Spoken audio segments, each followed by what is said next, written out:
My client requests the STAR experience. Step 1. The measurements.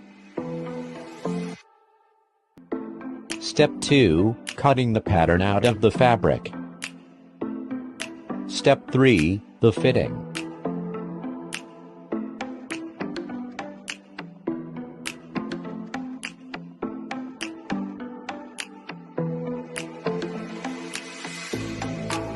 Final step is the look, when it all comes together.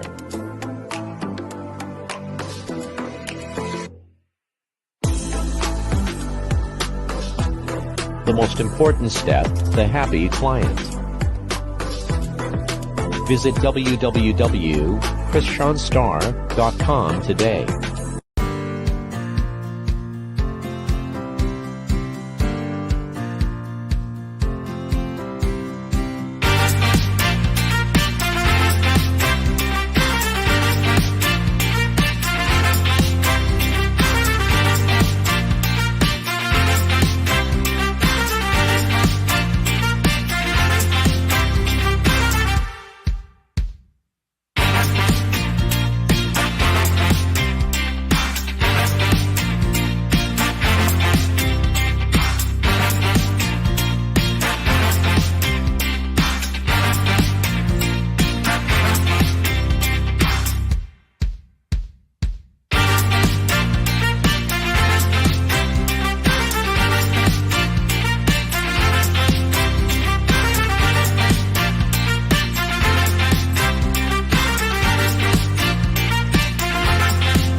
Y'all come on in, baby. Come on in.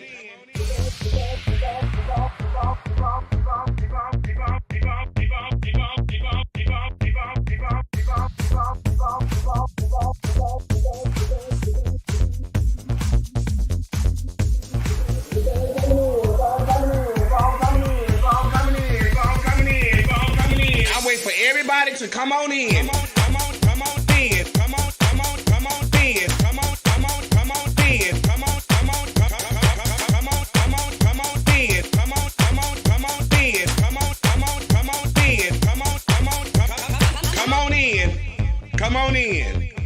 Come on in. Y'all keep on coming in. Keep on coming in. Come in. Y'all know when I go live. Y'all know I'm going to go live. Keep on coming in. Keep coming in. Keep on coming in. Keep on coming in. Come on in. That's right. Keep on coming in. Y'all keep on coming in. Come on in. Come on in. Come on in. Come on in. Come on in. Come on in.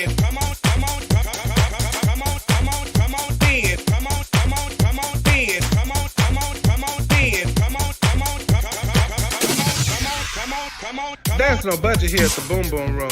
See, we have no glam squad here. There's no hairstylist, no nail technician, no makeup artist, just you. This is a do-it-yourself type of gig over here, sweetie. So guess what? This will separate the little girl from the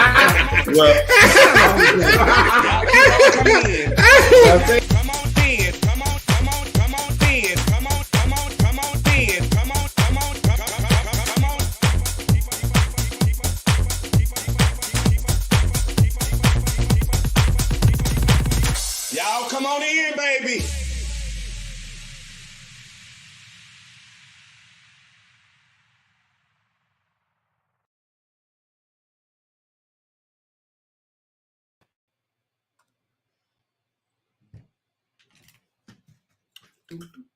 Oh, hey!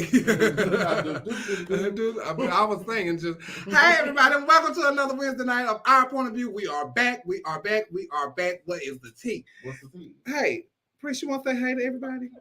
Priest, you want to say hey? You want to say hey to everybody? Say hi, everybody. Hi. He even tore up his little thing. Say hi. Priest, you going to speak to the people? Look. You ain't going to speak? Huh? No. You ain't going to speak? You gonna speak? No. Oh, buddy. You been camera shy today? Oh, buddy. Huh? You being camera shy today? Hi, buddy. You being camera shy? Hey, everybody, because I'm going to put him down. Okay. So you go on run over there. So welcome back to Our Point of View, child. Let me see who all in here. Let me put my glasses on because you know I can't see. Let's get it going. Yeah, let's get it going. It's time to get our judge. Yes, ma'am. Hey, Coco. How you feeling, Mom? I'm feeling good, girl. I'm feeling Okay. good. I feel a year older. Yes, ma'am. It was birthday. It was birthday time, a year wiser and stuff like that. You know what I'm saying? I want y'all to click like, click share. Hi, Diamond. Hey, Anthony. Hi, Jen. Hey, Tristan. Hey, Paris. I seen Gregory in here earlier. Yep. Luther. Hey, Luther. Jeff, Devon. Who else is in here? JC, my judge. Kelvin, Mr. D. All of y'all, thank y'all so much for tuning in. We are back. Why did we take off last week?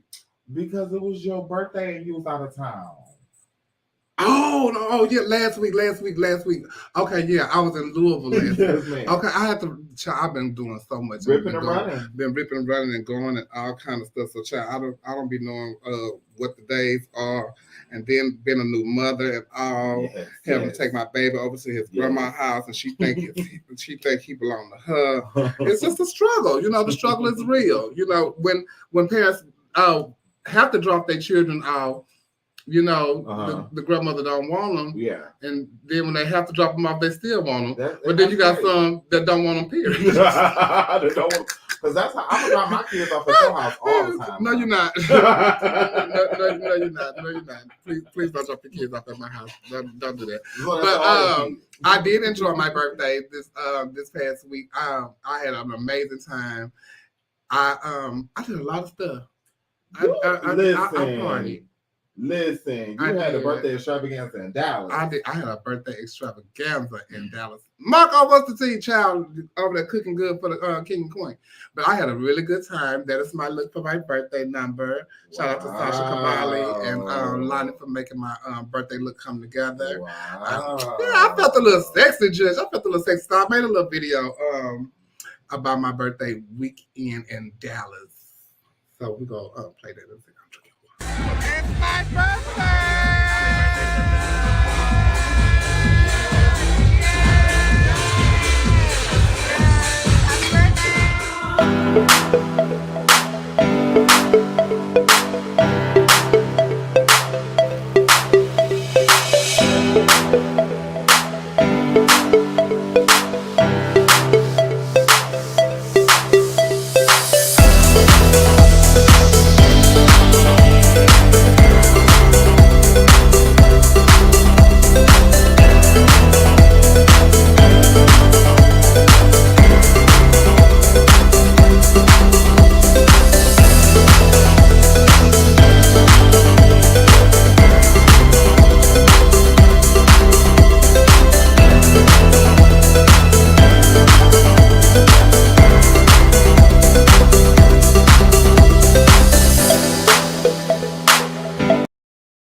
That was my birthday weekend in Dallas. I had so much fun. My kids came down. Well, some of my kids came down and hung out with me for my birthday. I had a brunch the next day at my sister Keoka's house. So shout out to Keoka for allowing us to come and tear your house up.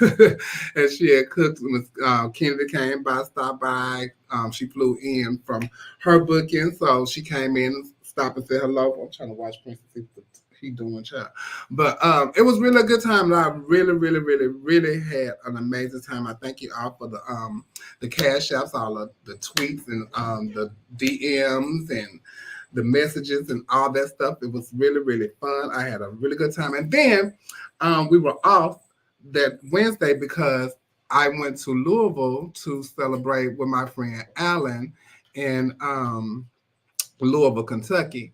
And it was Alan's birthday on Wednesday. So I went down there to celebrate with him. Hold on. I went down there to celebrate with him, and it was really a good time. It was myself, Paris Campbell, Tasha Long, Lindsay Page, who else?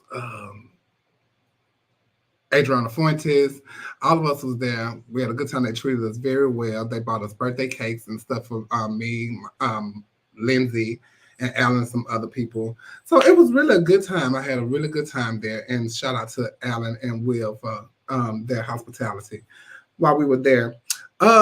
So Coco just went and made us some shots, child. So here's to all the Aries and Jish and stuff like that. Cheers. Happy birthday, Jill. Yeah. And bitch, I ain't got to work either tonight. I ain't got nowhere to go. I can sit up here and hang out and do all the kind of stuff. Oh! Wow! Oh, look at God. Look at God. Yes. Thank you. Cash App. I love it. I love it. You can edit those, like we said earlier, because they are in the room. They're in the messenger. Yeah. Okay. Read between the lines sometimes. Yes, ma'am. And then after I left there, I came home. I see this is what's crazy, y'all. So I came home on Friday. I got home at 4:30 Friday afternoon, and I had to fly out Saturday morning to go to LA for the RuPaul Drag Race taping for the finale. And it was a really, really, really good time. I had a blast. I met so many people. And it was a really good time. That was my look for the RuPaul Drag Race finale. And I went to support my daughter, Mistress Isabel Brooks, who was in the top 4. Yay! And so it was me and her best friend, who was also her assistant, Stephen, who went and supported for her. And also shout out to my sister Sasha Colby, who's also in the top 4. Yeah, so they are really doing good. And then shout out to Lux and Anitra, also in the top 4. The show was good. I got to see Vanessa Williams. Wow. Ah! Vanessa is so pretty. If I tell you, Vanessa is beautiful, and she's so little. She is so little. And so it was just like, when she was like one of the first people I saw when I got there. I was like, Vanessa. So she's sitting like directly across from me, and then she hosted a little bit and stuff like that. So it was good to see them, see her there. And Michelle Visage looked beautiful. RuPaul looked sickening. Okay. Yeah, RuPaul looks sickening. No, I almost said something. I'm gonna keep that to myself. But RuPaul looks sickening. Wait till after the finale.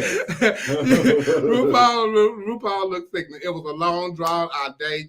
If you ever go to a taping of the finale, don't think that you're going to a show. You are going to a show, but don't forget you're going to a taping of a TV show. So you're participating in all of that, and it's cut, start here, do this over, So yeah, it's a lot, and we were thinking, cocktails and all that kind of stuff like that. No, you go, you get your cocktail as soon as they start the taping. The bar is closed, and we're there for 8 hours. So no cocktails, no, nothing to eat, none of that. And so you're there for 8 hours, clapping and yelling and screaming and doing all the most. So yeah, that was the RuPaul Drag Race finale taping. Experience. Yeah, the experience, right? Mm-hmm. So I did get my Jish, and I had a good time. So shout out to World of Wonder, RuPaul Drag Race, and everybody that's competing. I think the finale is on the 14th of April or something like that. Even just a moment bit, it's just oh, well, thank you, child. Thank you. So this weekend on Saturday, I go to Minneapolis, Minnesota to perform at Roxy's Cabaret with Nina D'Angelo and BB Sahara Bonet and the other girls that work up there in Minneapolis. I'm so excited. The show is on the Saturday, the 8th at 8 p.m. for the dinner show, and then we do a brunch on the 9th. Sunday. It's that hair for me. It's I did that myself, child. I was so proud of myself that day. I really, even though she ain't that size, no more, bitch, I did that day. That hair was wet. But yeah, so if you're in Minneapolis or surrounding areas, please come and see me there. And then I'm off home Monday, but back out on Tuesday to go to Dallas to celebrate with Myra De Lorenzo and Andres for their birthday in Dallas, Texas. So I'm excited about that because I did do her birthday show a couple of years ago and got to meet her sister and her mother. And she's a really sweet girl, and I used to work with her on Sundays over in Dallas. So I get to celebrate again with her this Tuesday. So if you're in Dallas, come and check us out over there in Dallas. And also, while I was in Louisville, I ran into one of the people that support our point of view. His name is Michael, and he's always on on social media, and so it's so nice to meet him. He was very excited to meet me, and I was excited to meet him. I'm excited to meet anybody that watch our point of view show. They be excited to meet me, and Neil and Trent and Dominique whenever she comes out, she want to go somewhere. And they do that. Yeah. So like I'd be excited to meet them because I'd be elated to know that they even take the time out to watch us here at our point of view. Y'all just don't know how grateful we are that y'all do support us here at our point of view. And this is our 4th season and we're still doing good. Mm-hmm. So you know, the more you share the video, the more likes you get and the more subscribers and subscribe to Shabelle Brook 75, we can move somewhere, just you know what I'm saying? It's for the community. You know what I'm saying? Also, while I was in LA, I ran into a former co-worker, former friend, family member, my judge, Patrick Starr. And so I got to see Patrick over at Mickey's and got to hang out with him. It's so good to see Patrick every time we're together. It's just like old times when we used to work at Mac. And he's a celebrity influencer now, and I'm so proud to say that that's my friend. And when I went to see him when was it? Monday, I went by the studio because my daughter was doing a YouTube vlog with Patrick, so that's going to be on Patrick's page. So they were doing that, and it was so good to sit up and watch from the other end, like what we're doing now, the same thing that they do. And they were getting painted and talking about RuPaul's Drag Race and stuff. So it was so good to see Patrick in his element.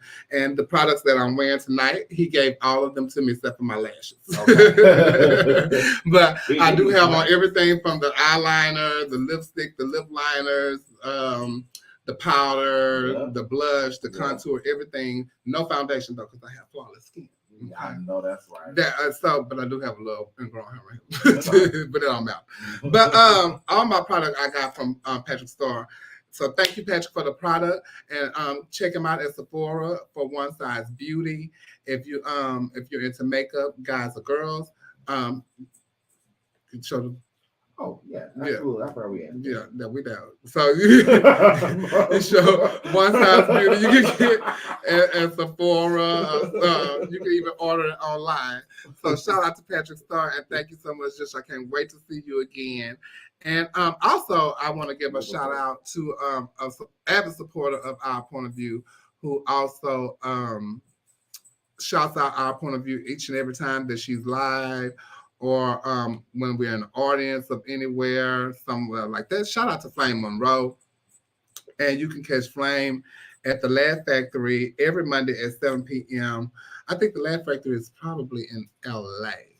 But she's also going to be on the Breakfast Club May 1st through the 5th. And she's going to be at Yonkers Comedy Club May 5th through the 6th. All right, you is working, Judge. Busy. Yes, ma'am. Busy, booked and busy. Okay, full of books. Shout out to Flame Monroe. And thank you for supporting our point of view and always shouting us out on your live feeds and everything. Whenever you're live, you do love the show, you support it. And I really appreciate that. And I think the Breakfast Club is going to television now. They're going to be on television probably now, and I think Flame is going to be their first guest. I don't know if I'm supposed to say that or not, but congratulations to Flame. All right, and if you want to subscribe to our point of view, please hit me up in my inbox and let me know. We will definitely get you advertised here at our point of view. And once again, like I always say, we appreciate y'all support and things that you do. If you want to hit us up with a cash app, that would be great. We got the cash app flowing down at the bottom whenever she decides to make the tickle. And also if you want to give a personal, that's my birthday cash app. Yeah, you got to and if you got want to do a personal cash app, they have their own cash apps in their boxes. But right now, let's welcome in Neil Dupree, everybody. Hey, Neil. Hello. How's it going? What's going on? Oh, it's going, just it's going. Guess what I'm drinking tonight? What? Child. Oh, you drinking wine tonight? Yeah, I've been drinking like liquor. You know, not like Jameson. So Jameson has been my friend since my birthday, and I just need to slow Need a down. break. Yeah, I need a Well, break. But I'm on why? spring break this week. Ooh! I just got y'all already know what that means. I'm on spring break this week, so I'm just. Are you? Yes, I'm just enjoying my life this week. Just having fun. I was gonna ask you. First of all, go in further. Let me bring in Dominique Sanchez. Hello, everyone. Hey, Dominique. How are y'all? I'm fine. How are you? Well, I'm good. Child. So, Nia, you on spring break this week, right? yes. And I was gonna ask you to come to LA, and I should have asked you. You could have came, huh? Oh yeah, this past weekend. Yeah.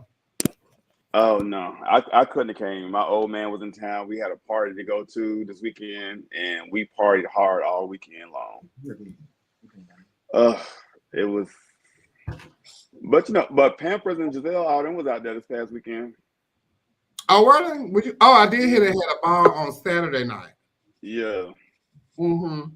Cause I was gonna go out there with them, but then I was like, it's gonna be more beneficial for me to stay here.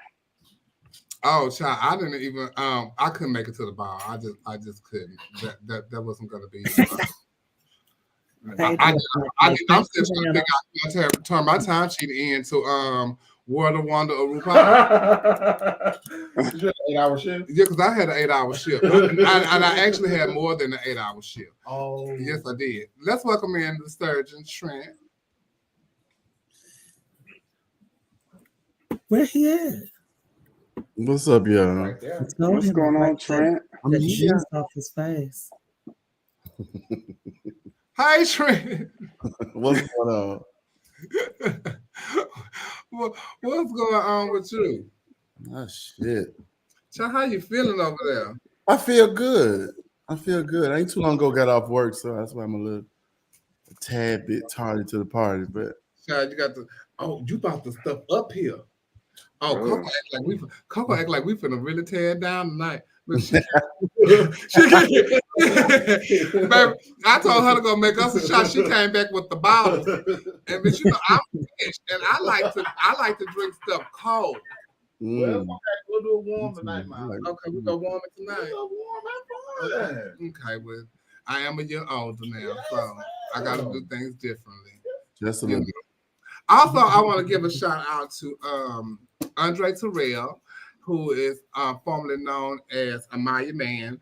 Amaya has a boutique in the mall in Chicago, where he sells like all kind of women's apparel and stuff like that. He does prom dresses and things like this. And this actual sweatsuit is from his brand that he has. So shout out to Amaya. You can follow him on Instagram, Northfield Square Mall in Chicago, Illinois. And if I tell you, I love this warm up. It keeps me so warm, and it's very, very comfortable. The fabric is really, really nice. And it comes in different colors. I have a purple and gray one, and I have this one, and it comes in other colors. So shout out to Andre, formerly known as Amaya Man. Yeah, my just doing good things. You know, you got to say who people are sometimes because they don't be knowing. You know, they don't know nothing about no Andre and stuff like that. Okay. Yeah. Hey, dear, my friend.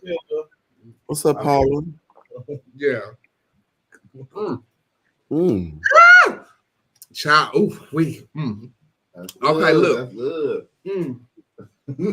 Happy birthday. Thank you. You're welcome, baby. Child, listen. I have to tell y'all about this right quick. Let me tell y'all about your girlfriend, Portia. So, congratulations to Portia. She went to California the other day and she won her prelim to Miss Gay USA. So Congratulations, Portia. Y'all know I've been knowing Portia since I was 15 years old, right? Okay. I get to the airport before Portia yesterday. So I'm sitting down. Portia comes standing right in front of me and asks this lady that was 2 seats over. It's me, 2 seats, then the lady. So Portia's like actually standing in front of the 2 seats. And she asked the lady, is anyone sitting next to you? So ain't nobody sitting on either side of the lady. I'm sitting up telling her, girl, where's you going with this crown and boots in your hand like this? Cause she got her boots in her hand, she got a bag, she got a phone, She got a crown. and she got a crown. And she come, and a big old green fur coat. What? In California? Oh, it was freezing. It was freezing the whole time we was there. So I'm talking to her. She goes and sit next to the lady. So I say, girl, you don't hear me talking to you? Never look up. She's scrolling through her phone. Oh, okay, I'm gonna show you. So I got my phone out and I started recording. I posted it. So I see her scrolling on her phone. She don't see the post yet. So then now they're asking us to line up. So I get up and go right there, 2 steps, and I'm at the boarding thing.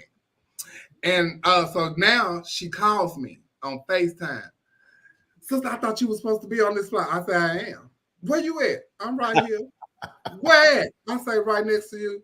Girl, no, you ain't. Yes, I am. So I hear her get up because I can hear her at this ear because she's right here. And so I say, I'm right here. She looking around. Where you at? I said, I'm right here. I'm right in front of you. And she say, girl, no, you're not. Stop playing with me. She walks around the terminal, goes up to the ticket counter, all that kind of stuff. And I'm looking around, watching her do all of this. So when I see her come back, she come back to the area, and I can hear her out this ear. Listen, where you at? I say, I'm right here. I'm standing right here, right in front of you. I said, Portia, this is sad. You've been knowing me 30 years plus, and you do not know who I am. Girl, stop playing with me. I said, okay. So she took off again, started walking. But then she came right back, and then she walked by. Girl, why you? Because that don't make no sense. You sitting right here. Like, girl, you was just like literally right. I could have did this and knocked her over. What was it? Why did she recognize you? I don't know.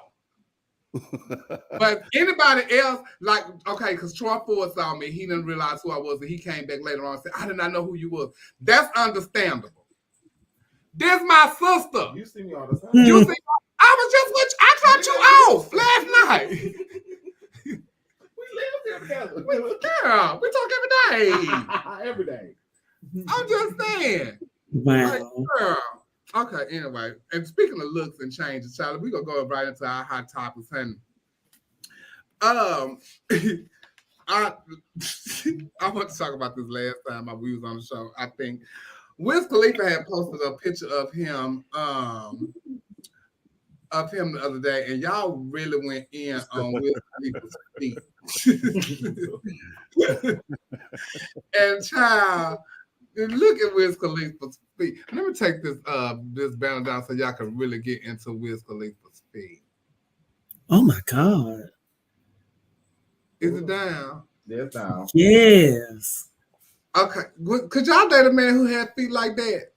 Hell yeah. Yes. It wouldn't matter. I ain't gonna never ask that nigga for no feet. Oh, baby, I ain't gonna never ask you for no feet. I ain't gonna. You know what? Take that down. Okay. First of all, I ain't never asking you for no feet. Never. I don't even want your big toe in me. You can wear some socks. Mm-hmm. Just they don't stink. That's a man that works hard. Yeah. And it's a lot of athletes that got feet like that. These It's people, called athlete's feet. Yo. But child, I was like, now put it back up, girl. I don't give a damn what his feet look like. Don't. He look like in that chair, and had he not had no pants on, it would have been like him, them two legs, and a little bit of baby, look like a little tree stump. And I know it got girl. So, but he had a response to everybody because I guess they really went in on the young man's feet. The tattoo artist had to go down there and put his tattoo. What? What? He got tattoos on his feet. I know when that tattoo artist was down there, like, God damn.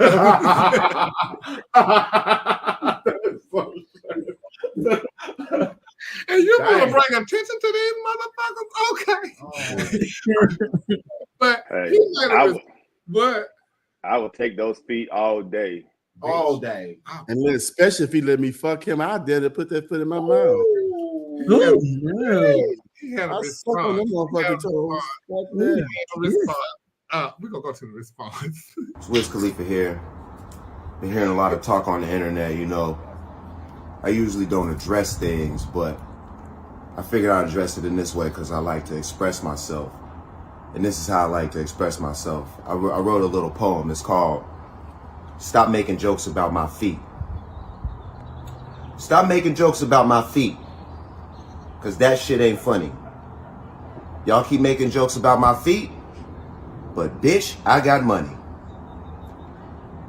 You ain't gonna say it to my face, but you'll talk about me when I'm gone. Your toes probably look like that too, but you got nail polish on. When I seen all those tweets, you can't imagine how I felt. I get pedicures, but my feet still dry. So don't laugh, send help. Stop talking about my feet, because that shit ain't funny. Y'all keep making jokes about my feet, but bitch, I got money.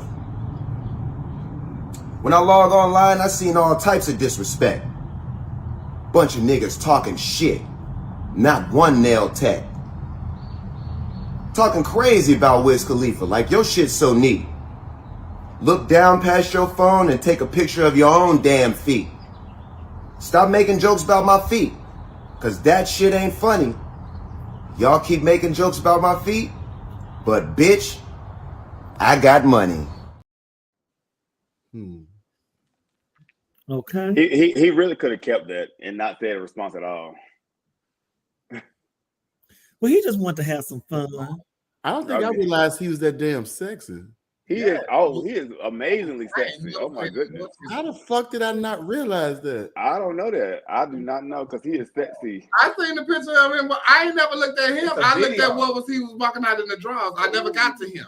Okay. That's how I said the thing about the little leg in the middle. That's a leg. Yeah.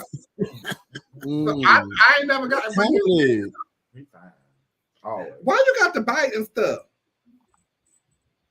Who taught you that? I'm sorry, y'all. But yeah. Y'all better stop getting caught up in stuff like that. You're gonna miss a blessing. I keep telling y'all, had I been Lil' Kim or even Faith Evans, I would have missed out on my blessing because Bigger wasn't my type. But I don't know, Javelle. Have you ever been around somebody that ain't your type, but they so fucking swaggy that they take up the fucking room? Oh, I know a lot of ugly boys like that. Yeah, you be like, damn, he is kind of like. Oh, I tell you, I love an ugly boy with some swag. I'm telling you, that don't know he ugly. I can imagine Biggie being so swagged out. Yes, God. The shit he's saying, and I don't know. Mm-hmm. Tell me right out my head, I'm telling you, right up out of them, bring them out. So finally, Tiana Taylor have announced that she will be playing Dionne Warwick in a biopic movie. Nice. Not all ugly boys be pegging. Some of them do though, and the session is real. But perfect fit. Yes, perfect fit. I'm saying perfect fit. I'm telling you. So I can't wait to see that. I really can't wait to see that. What I do hope though is that they use Dionne's music and her voice. Yeah, she don't sing over it. Yeah. Yeah, me too. I really hope that because can't nobody sing like Dionne. So I don't need her own tone. Yeah, she has her own tone. That's like if they was to do something for Diana Ross or any of the other like legends and icons like them, they need to use their music. Like until they use Whitney Houston's music in that in the last movie, you know, it don't have like Deborah Cox singing. I hope they get them teeth too. I hope they like really do it well. You know how teeth. Let's talk about these teeth because you know that's one of the topics that we had and we ain't brought it up yet. So even Yaheem made a post about people going to get these teeth done at the top and not getting these bottoms done. I saw, and that was I wanted to touch on earlier, and I wasn't gonna say nothing about it. And that's exactly what I wanted to say. But what's the man name? Billy Porter. Come on, Neil. That's it. That's exactly what I thought. These here? I don't like that. But these here. I do not like that. Oh. What? Why did he do that? Well, it's a lot of people that do that. They can only afford the top. He's not alone. He in good company. If you go to any pageant or any show, he in good company. Y'all need to go to my dog down in the DR. He gonna do your tops and your bottoms, bitch. Period. I'm just saying. He gonna do your tops and your bottoms. But Billy Porter, you got the corn tuck though. That's all I'm gonna say. Sure do. What y'all know? What y'all don't see? What y'all missing the point though. Y'all missing the whole point because that symbolizes the love he has for his husband.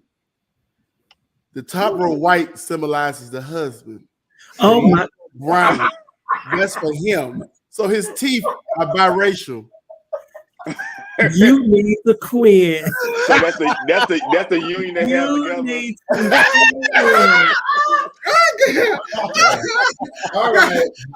All right, you asked for it. Now you won on that. You asked for Now it. you definitely won on that, child. Oh my God! Yeah, his teeth biracial. We missing it. We missed that. So now You I are a get. mess. Now I get. Because guess who else teeth is biracial? And I just got to go Blue Power. I thought you were gonna say the other girl from Blue Park Drake Place. No. You know what I'm talking about? Oh, I aged. If I tell you I gagged, and I was like, I never got that far. But I'm like, yes, I have. And I'm like, was it on picture? But like, I'm like, ooh, you make too much money. hold up. You make too much money. You know what? Maybe it's the time. But like, that's one of the most uncomfortable things. Go get mouth work. It just runs you nuts, right? So maybe they spend so much time just doing the top. And they're like, man, I don't even feel like fuck with the bottom. But that's just one of those things that I feel like if you do it, you might as well just do it. Might as well. Don't have do it. You might as well. Child, listen. I'm just saying. Baby, look. And they smile big too with the shit. But you know, and I didn't realize if that y'all watched the Dionne Warwick's documentary, which is amazing. Mm-hmm. It's absolutely amazing. So on CNN. Yeah. But did y'all clock that they did go get the teeth fixed, but y'all only did them, and then when they did them, they made them bigger. Them motherfuckers were hanging out her mouth like a motherfucker. Shirt on a hanger. They had look like this. But back in the day, right? I'm telling you. How would they do that? But even like later on throughout the years when they could have, fixed it, yeah, they still was so big at the top. They were.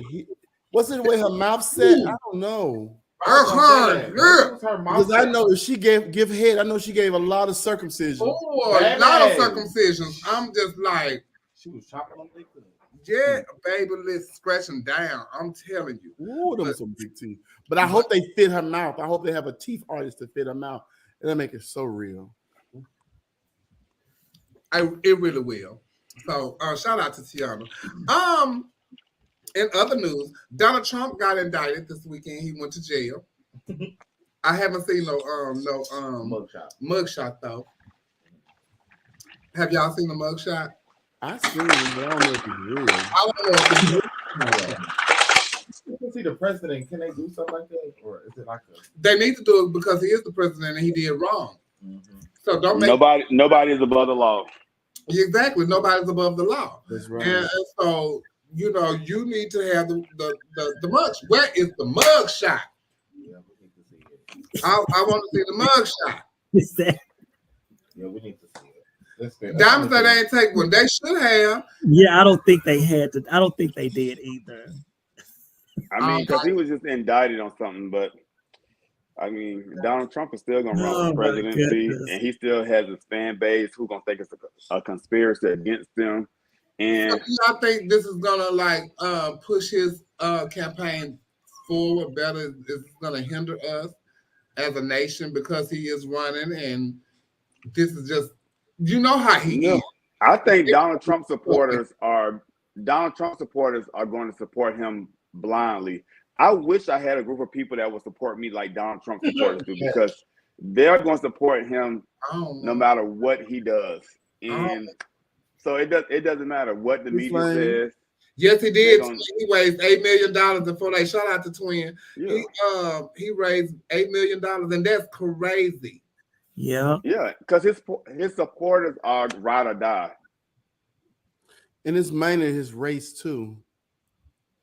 That's just how they do. They're gonna stick with each other. They're gonna always bet on each other. But you know, we got some ignorant asses that's up there too. Yeah. I've met some black Trump supporters, and I mean die hard. But you only saw them on the outside. They white on the inside. No, don't speak that into existence, Noodles. We're not doing that. Noodles. Charles. We're not speaking nothing like that into existence. So I don't need y'all saying that. I don't need y'all posting that. Well, the thing is, no better than that. It's gonna be between that ex-governor of South Carolina, the Florida governor who's gonna run. So they're gonna all be so ignorant over there. So it's gonna get real interesting over the next year because Ron DeSantis is just as crazy as Trump. Oh, he's just as stupid and ignorant. With both of them planning on running for the nomination, it's gonna get real nasty with them. The debate is gonna be the worst. It's gonna be stupid. Ooh, it's gonna be something else. Ooh, it's gonna be terrible. Both of them just stupid. But the thing is, they pull people to them. People are gonna be tuned in like none other. Because Ron could have had a reality show him damn self. You know what I'm saying? Because he a fool. He ignorant. Yeah. A fucking fool.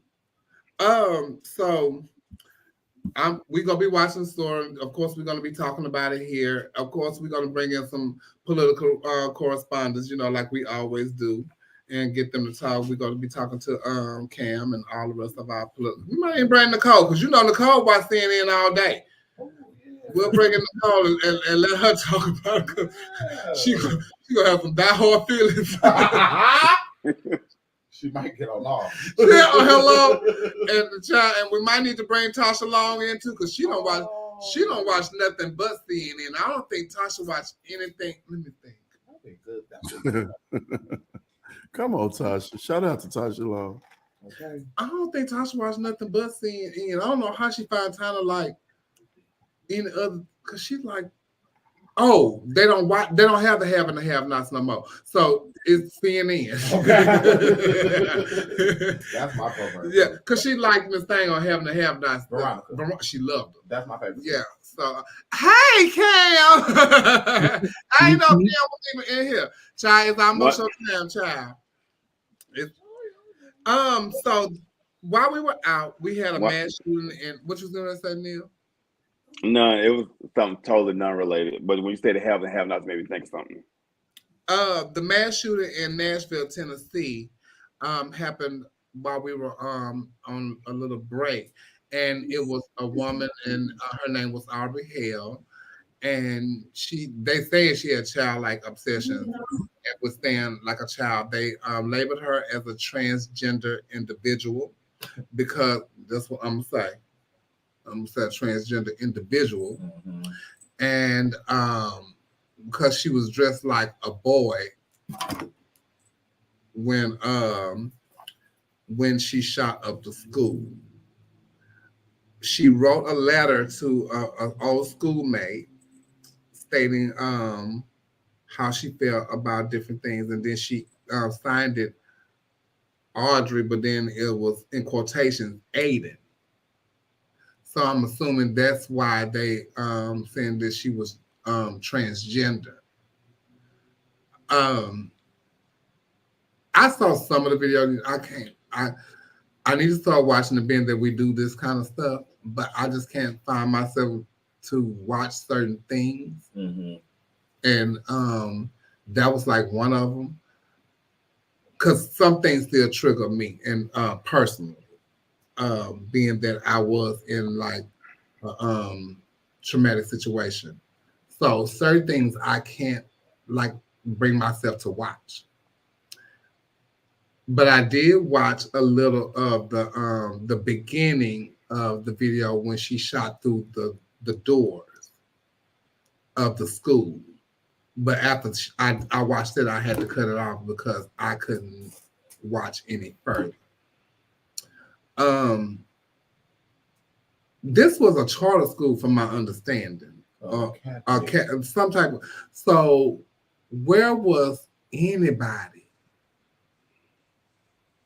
The security guards.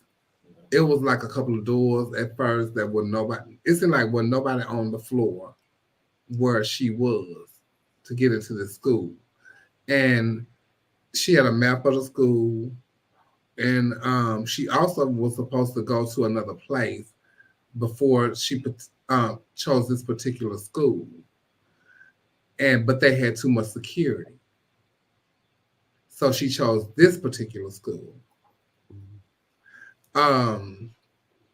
Yeah, they said she used to attend the school, but it was somewhere else that she was supposed to go to first, and they had too much security. But it could. I honestly think it could have been prevented, and the people that got killed could have, because it was a lot of time before she actually found somebody,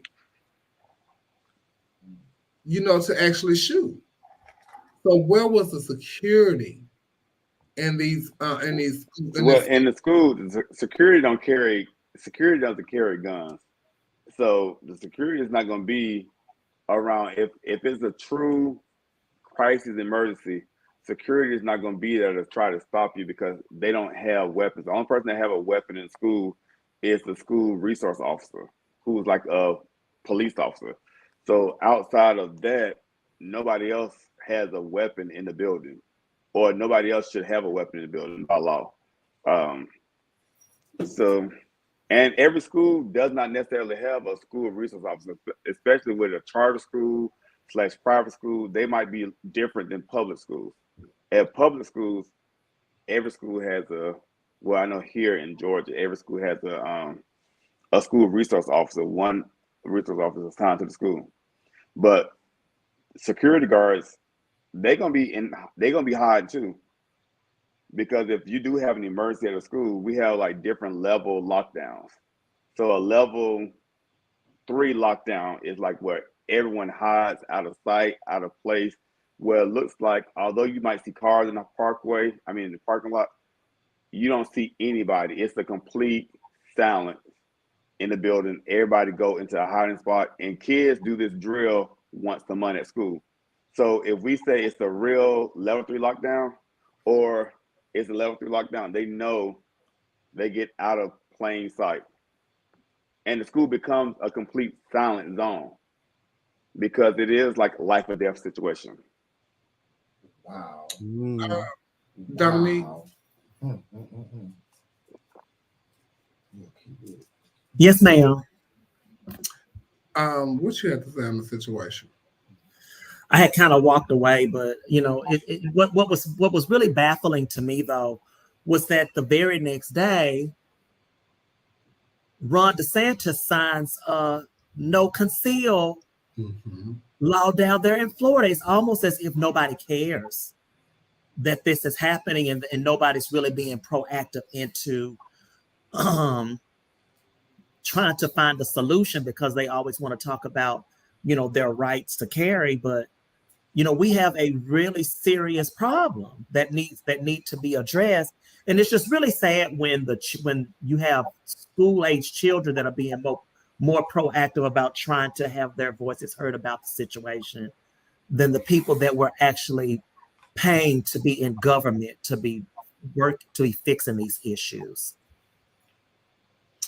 It's really sad that we are having to deal with this when they are trying to ban drag and stuff, but we have these gun laws that allow people to carry I think with politicians, they might not necessarily feel the way that they are projecting these laws, but they know their constituents feel a certain way, and they are appealing to the voters who they think will vote them in. And that's what's crazy. Then they had a picture of the congressman from Tennessee posting his family with his family with rifles and guns and stuff. Like, it's okay. Yeah. Like, it doesn't make any sense. What is his name? Andy. I don't know how to say that. But whatever it is, he's the United States Congressman for Tennessee. And y'all sitting up there packing guns like this? Well, the governor of Georgia, I'm like, not this election, but the first time he ran for governorship, he had a campaign where he had a gun in his campaign too. Well, like, he was like talking with like a daughter's boyfriend or something like that, but he had a gun in the ad campaign, which he got a lot of slack for. But it's just, they try to use. They couldn't wait to use the transgender thing, right? Especially, she wasn't trans. It was a dyke with a bad attitude, right? Basically. I mean, but and we like to say you can't. You can't. I'm trying to find the words I'm trying to use to say that you can't. If people say they are trans, if tomorrow I'm going to be trans, and I want you guys to respect me as trans. Yeah, like that. So, you know what I'm saying? This is a mind thing. You can believe it. Yeah. It can stop there, and you can be considered trans, which I've always had a problem with because I don't know how deep that goes. But I just always feel like when you want to be something, you put the work in so that you can, deem yourself worthy enough to walk around with such a title. Because that's the problem I have with labeling things these days with the because it's also much as the trans, the non-binary, the fluid, the unicorn, the this, the that. It's a name for every single thing that you polyamorous. Who sits around with all these definitions in their head about what you are? And people be offended when you don't know who they are. I'm like, bitch, I can't keep up with your title. What pronoun are you going by this week? I don't even get into pronouns. We be like, my pronouns are he, she, or she, her. I'm like, girl, get out of here. And they came later on with the them, then the days, and all that kind of stuff like that. It's a mess. And speaking of, I refuse to talk about it them and they. Them and they is plural. That's multiple people. I refuse to say them and they. No, bitch. Them, they, those, and okay. And speaking of misgendering and stuff like that, Kelsey Ballerini, I think that's how you say her name. She's a country singer. She was the host of the CMT Awards this past week, and she had Manila Lazan, friend to the show, and former co-host Kennedy Davenport, Olivia Lux, and someone else that was in there. I'm sorry about Jan Sport. Jan, just who it is. Jan. They were in her number for her opening number for the CMT Awards this past week. And in the process of them doing it, after her number, Twitter went crazy because they were going stupid about the fact that she had drag queens in her number. And they were talking about the fact that they can't believe that she had them because of children and all this kind of stuff like that. They were calling them trans. Now, one of them persons on that stage had titties, but what her name is? Kelsey. But the thing, I think when you do statements like that, and when you do it for that audience, you're doing it with the purpose to make a statement. Like you know that you're gonna get all the backlash to come with it, but you're doing it because you believe in a greater cause. Yes. So none of this is surprising to me. I like that she took the stance on what she believed in and that she's trying to stand for the LGBTQ community. her song is "If You Go Down, I'm Going Down Too," and she said, "Thank you to these iconic queens, Manila, Kennedy, Jan, and Olivia, and the CMT for celebrating love, self-expression, and performance." On that post, she had 4,975 comments, 5,099 retweets, 29.9K hearted it, and 4.1 million people saw it.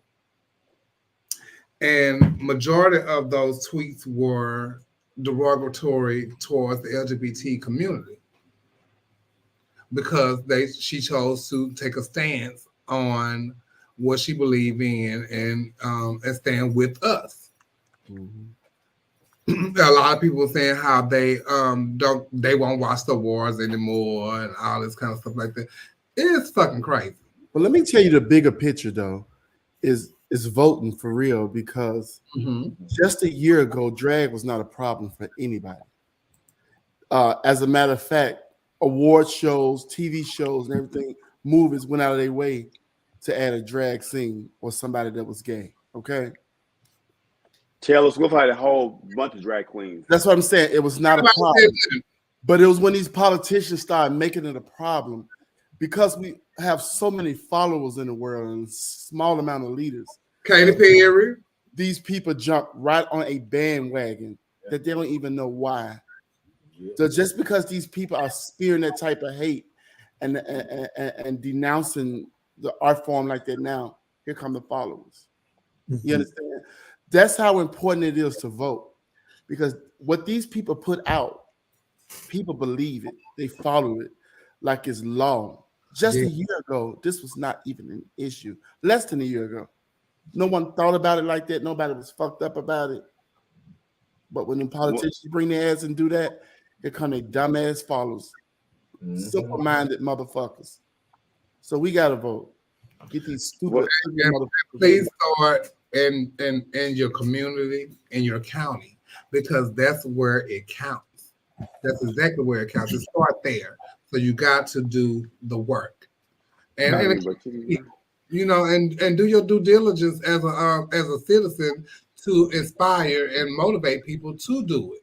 You know, if you got to do things to caravan or whatever, seemed like this time. This is a pivotal time for us to like really stand up and vote, you guys. So we got to really do it.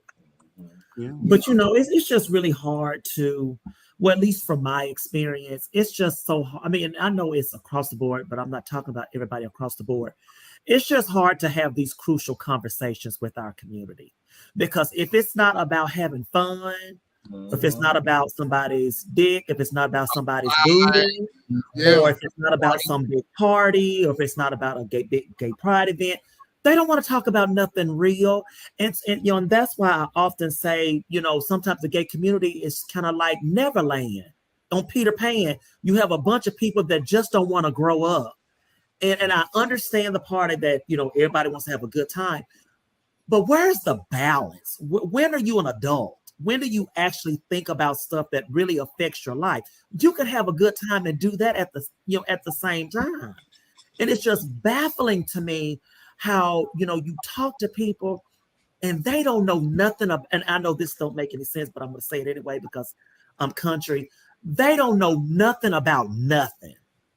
You can't talk to them about anything and they actually have a thought about it, or they don't have any knowledge about it whatsoever. They are completely oblivious to the things that are happening in the world, in the state, even the own freaking state they live in the own stupid city they live in. They can't tell you a damn thing about what's going on. And it just baffles me that, are you being willfully ignorant, or do you really just don't care?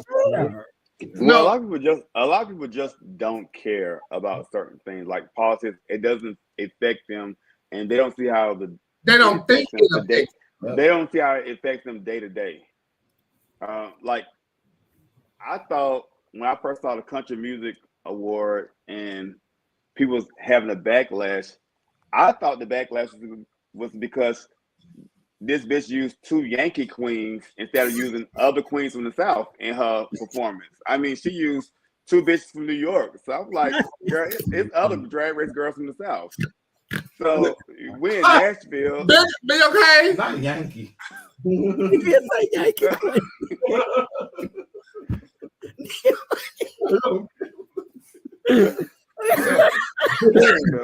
Oh my God. I thought that was gonna be the backlash. And Yeah, then it's just I mean, crazy. where was Eureka at? hello, No straight from shade. Tennessee. Yeah. Straight from Tennessee. And I want to touch on another thing, and it's not off the subject, but while we were in Louisville, remember the judge had overturned the bill, and it was, how you say it? They were trying, he had vetoed the bill. Yeah. Mhm. Yeah. While we were there, the lawyers or the legislation, something, they overturned the veto from him and the lawmakers. Mhm. I think that they can do that. And so now the bill goes into effect starting in June. So when we come back on the show, I'm going to have the bill that is going to be, that has now passed in Kentucky. Yeah. That's going to start in June. That's going to affect, and I don't think it affects drag queens, but I think it affects trans individuals. So I need to look deeper into that. I haven't had time because y'all know my schedule was kind of like Yeah. off a little bit, but I would definitely like, and if anybody have any information about that, please send it to me. But yeah, it was overturned the day that we got there. And me and Tasha was like, what? And when you go to places like Tennessee and Arkansas and the places that have these bills that's moving rapidly, it makes us nervous about going there. Mm-hmm. Oh, it affects trans youth and affirming care. That's what it affects. So affirming care is us too. Exactly. Affirming care is us. Like hormones and all kind of stuff, therapies, all that kind of things that you need as a transgender individual. I mean, but the only thing that they're gonna, because I mean, we all know, we all can testify to the fact that when people want to do something, they're gonna find the way to do it. So all you're gonna do is just make the black market more hotter, because people are going to do what they want to do. That's how we started with the black market silicone and all that kind of stuff too. And now we were able to get these cares and affirming care and all that kind of stuff like that. It's services. It's a problem. Mm-hmm. Child, because people gonna be saying, girl, it should start a class action lawsuit because it infringes on your right. It definitely does. And what they doing is like looking at the underlining of all these bills and like, oh, we can get in this way. The loopholes. We can get in this way. So what the people that try to fight for us, they need to look into the loophole too. Yeah. You know. Speaking of other trans things, actor Kalen Meeks from All the Queen's Men alleged that he was sexually assaulted by T.S. Madison. He made multiple tweets about how he felt about trans women due to his experience with T.S. Madison. Did I make a video for that? No.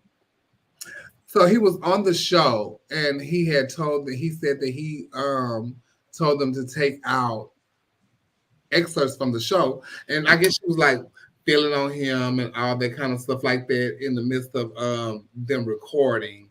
And then after the fact, and it looks like the video was old because first of all, she don't do those videos. It looked real old. But you just like came about with these allegations recently, and you went on to misgender T.S. Madison, first of all, because you were upset. Okay, so you showing that. Let me take this down. Stay right there.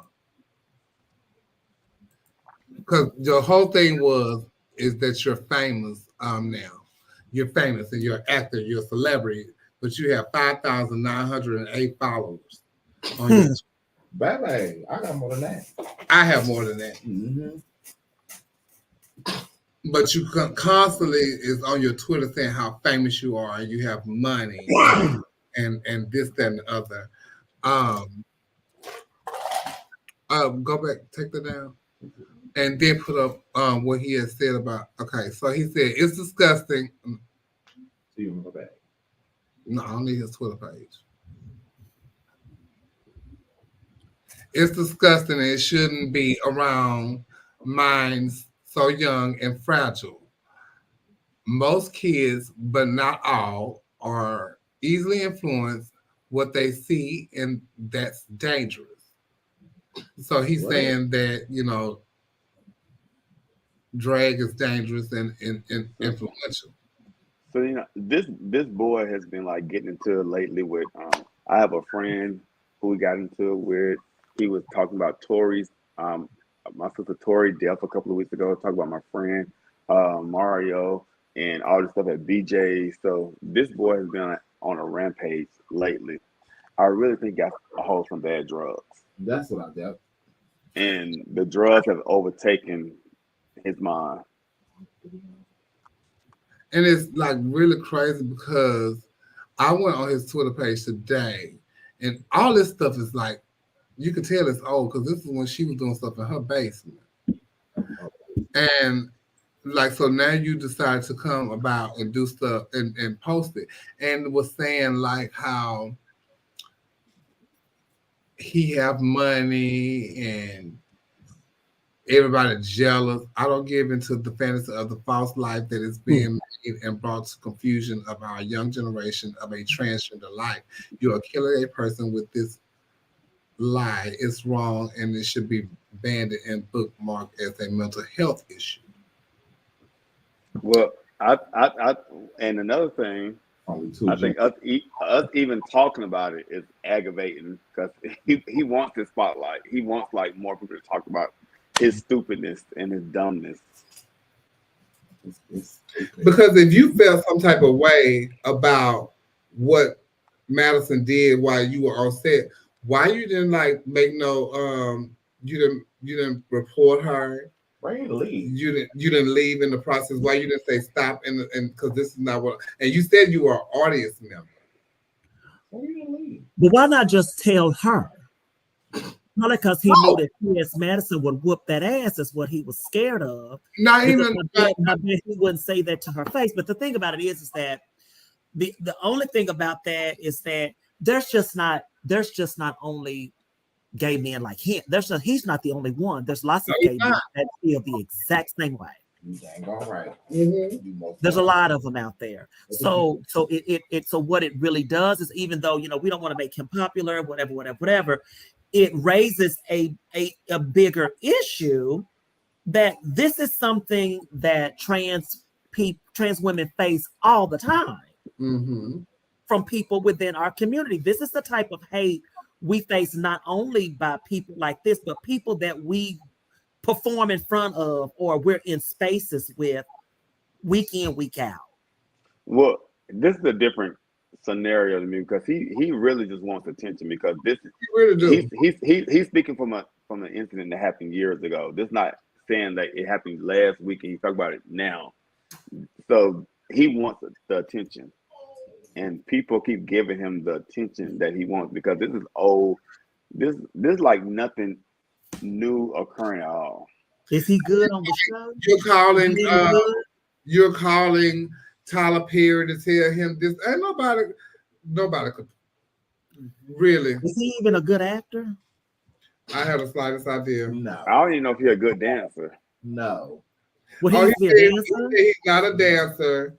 He is a dancer. He used to dance at BJ's, the little club here where like the dancers, the strippers do. So that's where he is known from here in the city, from dancing at BJ's. That's what he said. He's not a stripper. He's not an OnlyFans. He's an actor. That's what he said. So now that you tell me that, now I know you're crazy. Yeah. Now I know you're crazy.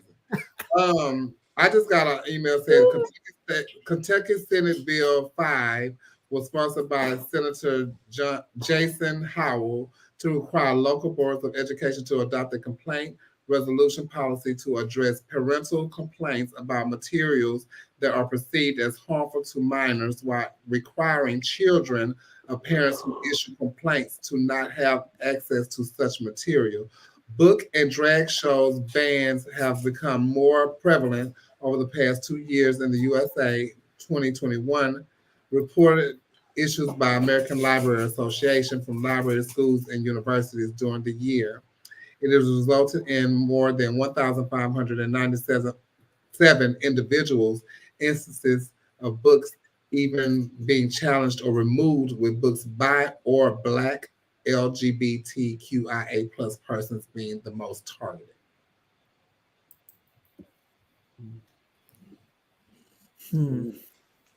Well, that's Mitch McConnell's state. It doesn't surprise me in Kentucky. Oh, he sure is, isn't he? Go figure. Is Lansing from there too? Who? Lansing Graham, is he from there too? No, he's from South Carolina. He's from South Carolina.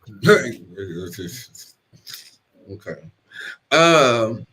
But yeah, so with the Kalen Meeks child, I guess he's found his episodes are finally like coming on the show or something. He trying to bring some light to himself or whatever the case may be.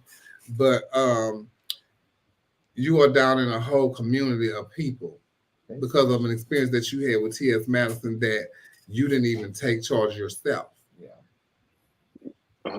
And you keep saying you're a grown-ass man and this, that, and he looked like he was enjoying from the picture. Exactly. That's what I'm saying. Moving on. What's the next topic? Because he just, I can't with him. Ridiculous. Black Continental. This came up the other day, and I forgot to get to download the video of said individual. I don't think I did, but Amaya, Glamazon, and Krishan, they were relinquished of their duties as Black Continental because of things unknown. Basically, things were said as to why they were dethroned, but we do watching the videos because how do y'all say his name? Take that down. Who Krishan? No, the owner of the pageant. Luke, how you say his name? P. Jasmine. P. Jasmine, the owner of Black Continental. Jasmine. She's. I'm sorry. I'm getting the South Florida. Okay, so P. Jasmine owns Black Continental, and she sent them a message saying that they were relinquished of their duties because that basically the communication wasn't there. Yeah, and from Amaya's live, all the communication she had with P. Jasmine was through Messenger or her king. She never had a phone number for P. Jasmine. So therefore, when you got dethroned, you got dethroned. Oh, there you go. Good fit for the union. Thank you, Smack. Good fit for basic communication. You know, I didn't know it was a marriage, but yeah. But when you don't have a phone number for your promoter, it's all right there. Yeah. Because don't message me on Facebook about what I need to do for your page. It don't make no sense to me. We should have handled all that if there's a contract. Because if there's no contract, then we shouldn't even be having this discussion. But if there's a contract, that means information was exchanged. And where was the phone number? Phone numbers, email address, address so you can get mail. But these are national pages, right? Okay.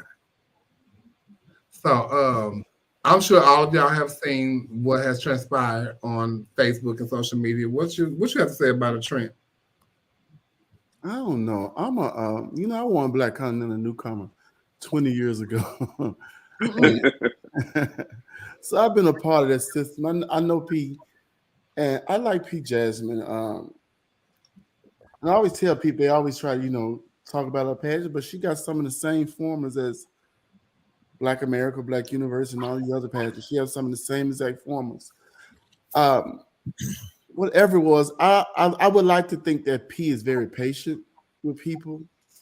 What it sounds like is a breakdown of communication, and that I still wish that they can sit down and talk about now and come to terms with, so that people can relinquish their title or, still be a part of the legacy of whatever they set out to be. Krishan, I know my brother, I've never seen him in anything. You know what I'm saying? So it's not like they've done something so bad that they can't come back to terms. So I hope for both parties that they get it together some type of way. Because I don't think she announced the first runner-ups as the king to take over. So I hope that they can get past this. It's probably just You saying what they did was so bad? What did they do? That's what I want to know too. I know community service is big for P. Jasmine, and when she speak of community service, maybe that's why I said communication is key. It's not just performing somewhere. You know what I'm saying? It's her. She goes out and feed the homeless and provide meals and stuff for the unfortunate, coats and stuff like that. I know that she really go work in the community. So I don't know where in the contract or where in a reign that it went wrong that they couldn't come together on one accord. That's that's what I'm confused about. So, you call me? Yeah. Okay, so I feel, in addition to communication, I shouldn't just get a text message about dethroning. Like, this should be a progression. Like, like within the job, you get like a first warning, a second warning, final warning, then termination or something, whatever the levels are. So maybe if they had got like warnings, like this is going to happen. If you don't do X, Y, and Z, you're going to be dethroned. But if those things didn't take place, I feel they shouldn't get dethroned, because that goes back to communication. Exactly. Dominic? Yeah, I mean, I agree. Because, it really just should have started with a conversation, a conference call, where they just all got on the line and then they just talked about what, I guess, her grievances were. And then they could have addressed them as a team and then say, okay, so going forward, now that we've communicated, what it is that I'm expecting. Mm-hmm. But somebody was saying something. So where's the work for free part, though? I think that they will only get like paid for Black Continental events. So therefore, they wasn't getting paid for any like their walks or any kind of they weren't getting anything for the walks that they were doing. Now, allegedly, Krishan didn't get all of his money when he won. I think Amaya did. And they were supposed to put out their pictures within 30 days, which I disagree if you're not paying for them. So what you're telling me is within 30 days, the money that I won from winning your pageant, I need to use some of that to pay for our pictures to promote for your pageant. That's not going to happen. That's not going to happen. So I'm going to put these pictures out when I can afford to pay for my photo shoot. Now, if you're paying for them, it's okay. We can get them done. Let's make it work.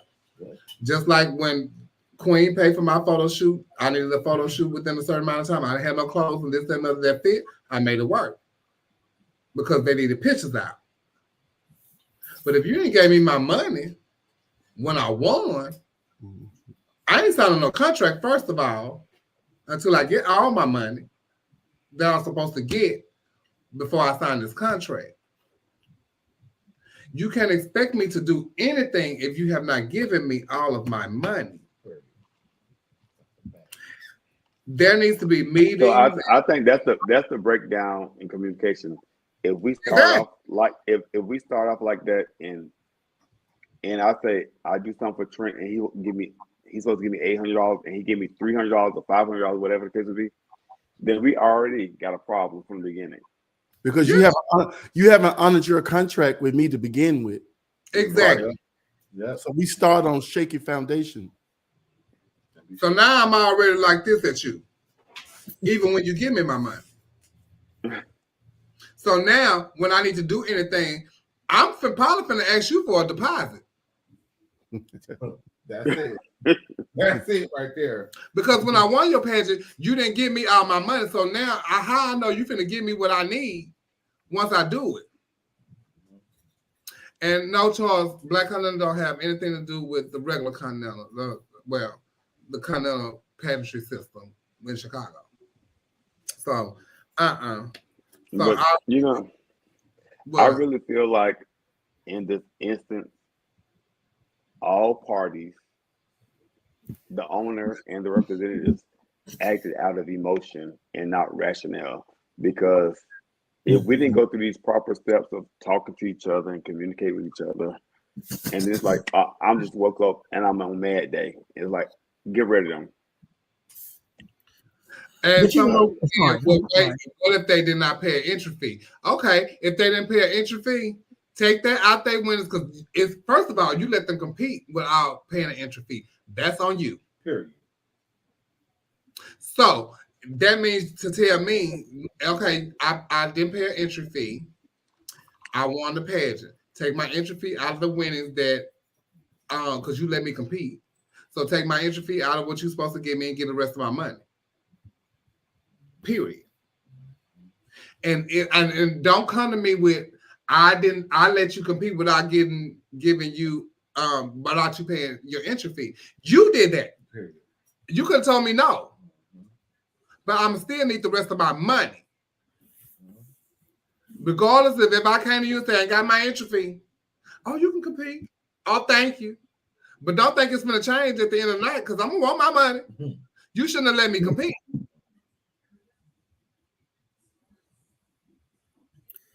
So take that out and give me the remainder. And to eliminate all that, just tell me, no, baby, if you ain't got the entry fee, you can't compete. I don't know how much the winning was, but regardless of what, somebody didn't get their money. It was 10,000. Who? 10,000? No, it wasn't, bitch. Okay, I was about to say, well, shit. No. So, in other news, South Florida, the promoter, that's what I'm talking about. Now, what's I don't know how, is it Looters? Okay. Looters was the owner of Black Continental along with India Demore. And no, not Black Continental, South Florida. South Florida. See, this is so confusing. All these black people.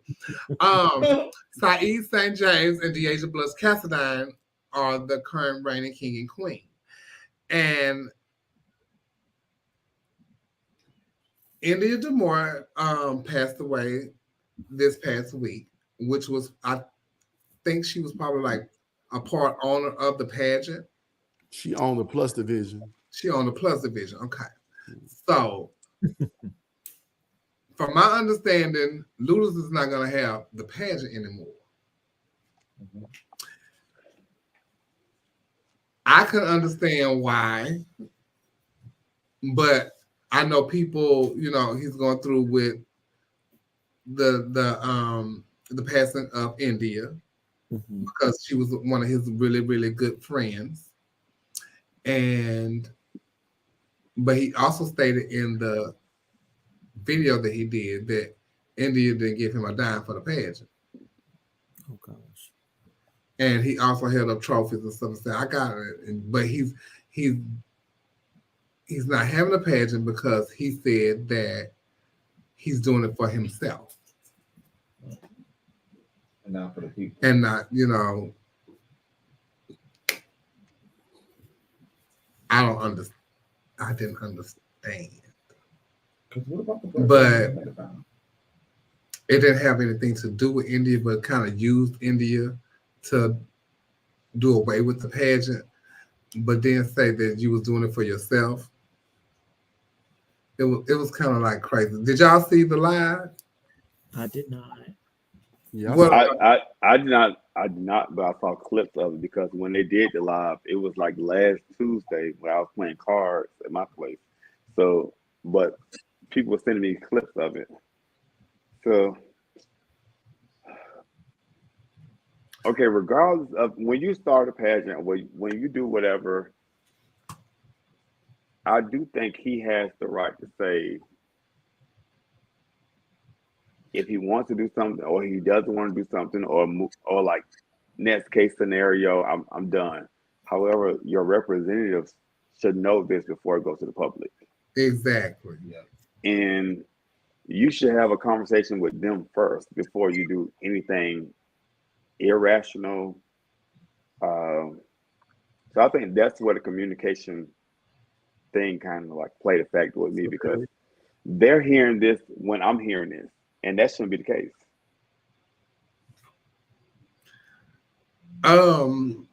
And that's what the sad part about it is it's about communication. And I understand like when you're going through with personal things in your life, but when you have things like this with other people is involved, you need to let them know what is going on with you. And they have to hear it through social media or anything like that. The things that he has said, why he was doing away with the pageant, didn't have any reasoning being with, you know, why you want to dismantle the pageant. So therefore, if you have plans to buy your house or do things like that, okay, listen. That's understandable to me. I understand that. To me, it's life. Yeah. So but what I don't understand, do this, communicate with me and tell me, okay. What I don't understand is the voicemail that Deaja received. Well, first off, Deaja and Saheed, both of them are my like former kings and queens of mine, and both of them are like love them to death.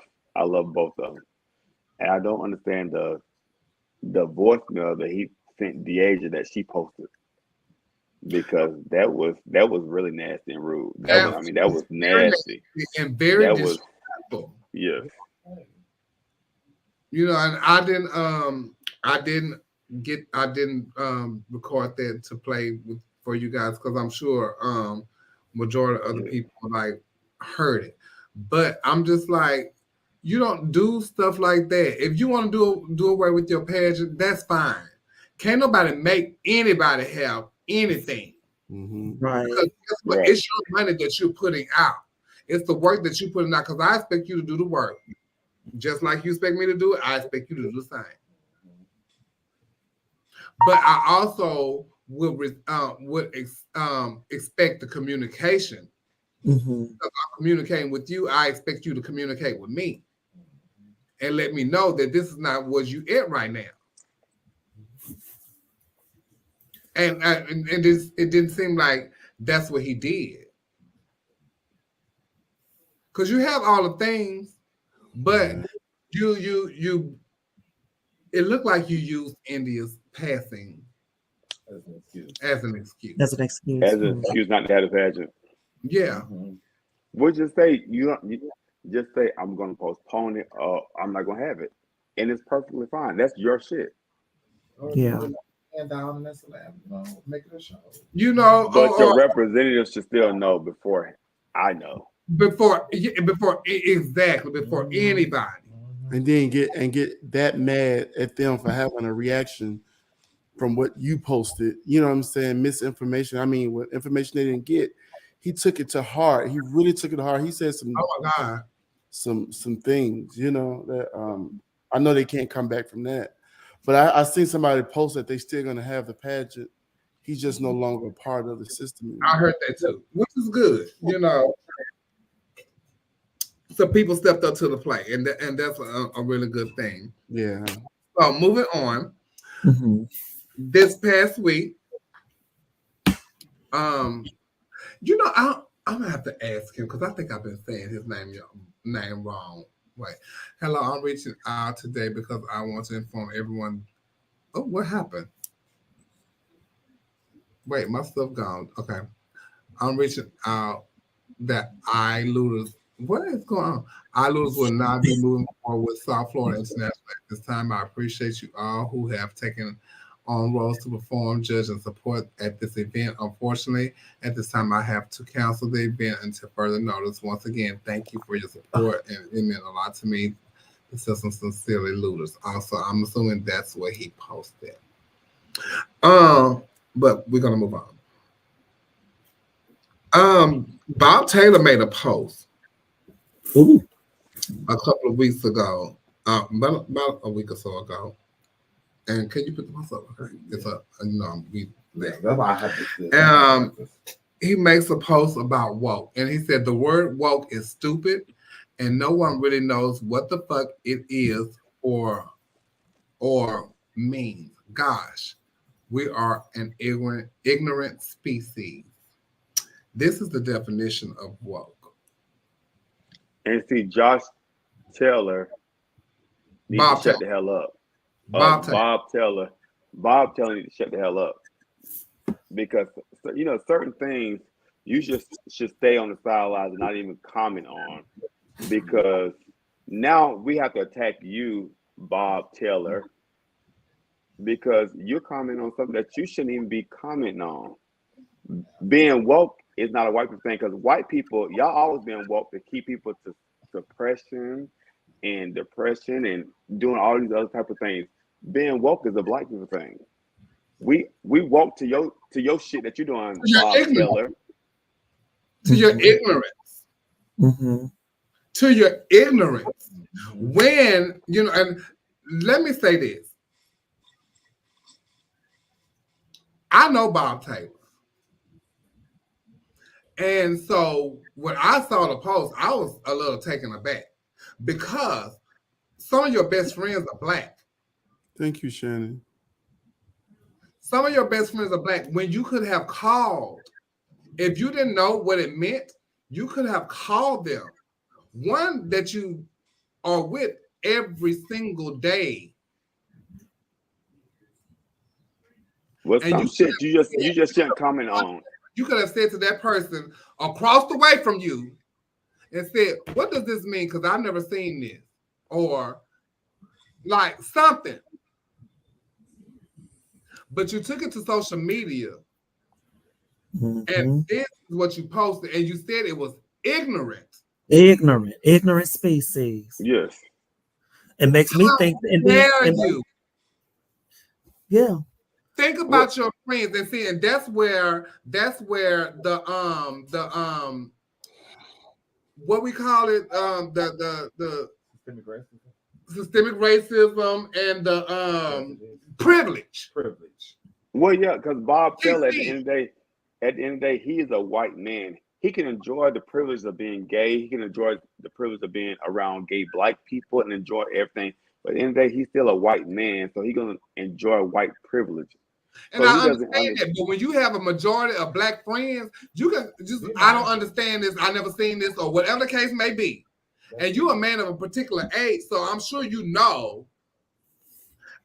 Better yet, you can go to yourself and Google. Google is your best friend at this point.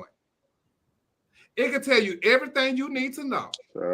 So you won't be a stupid fool and be ignorant. Because that's what it was. You were ignorant. But like how Chevelle, there are so many. Go ahead. To know that I am I'm somebody that is considered you a friend.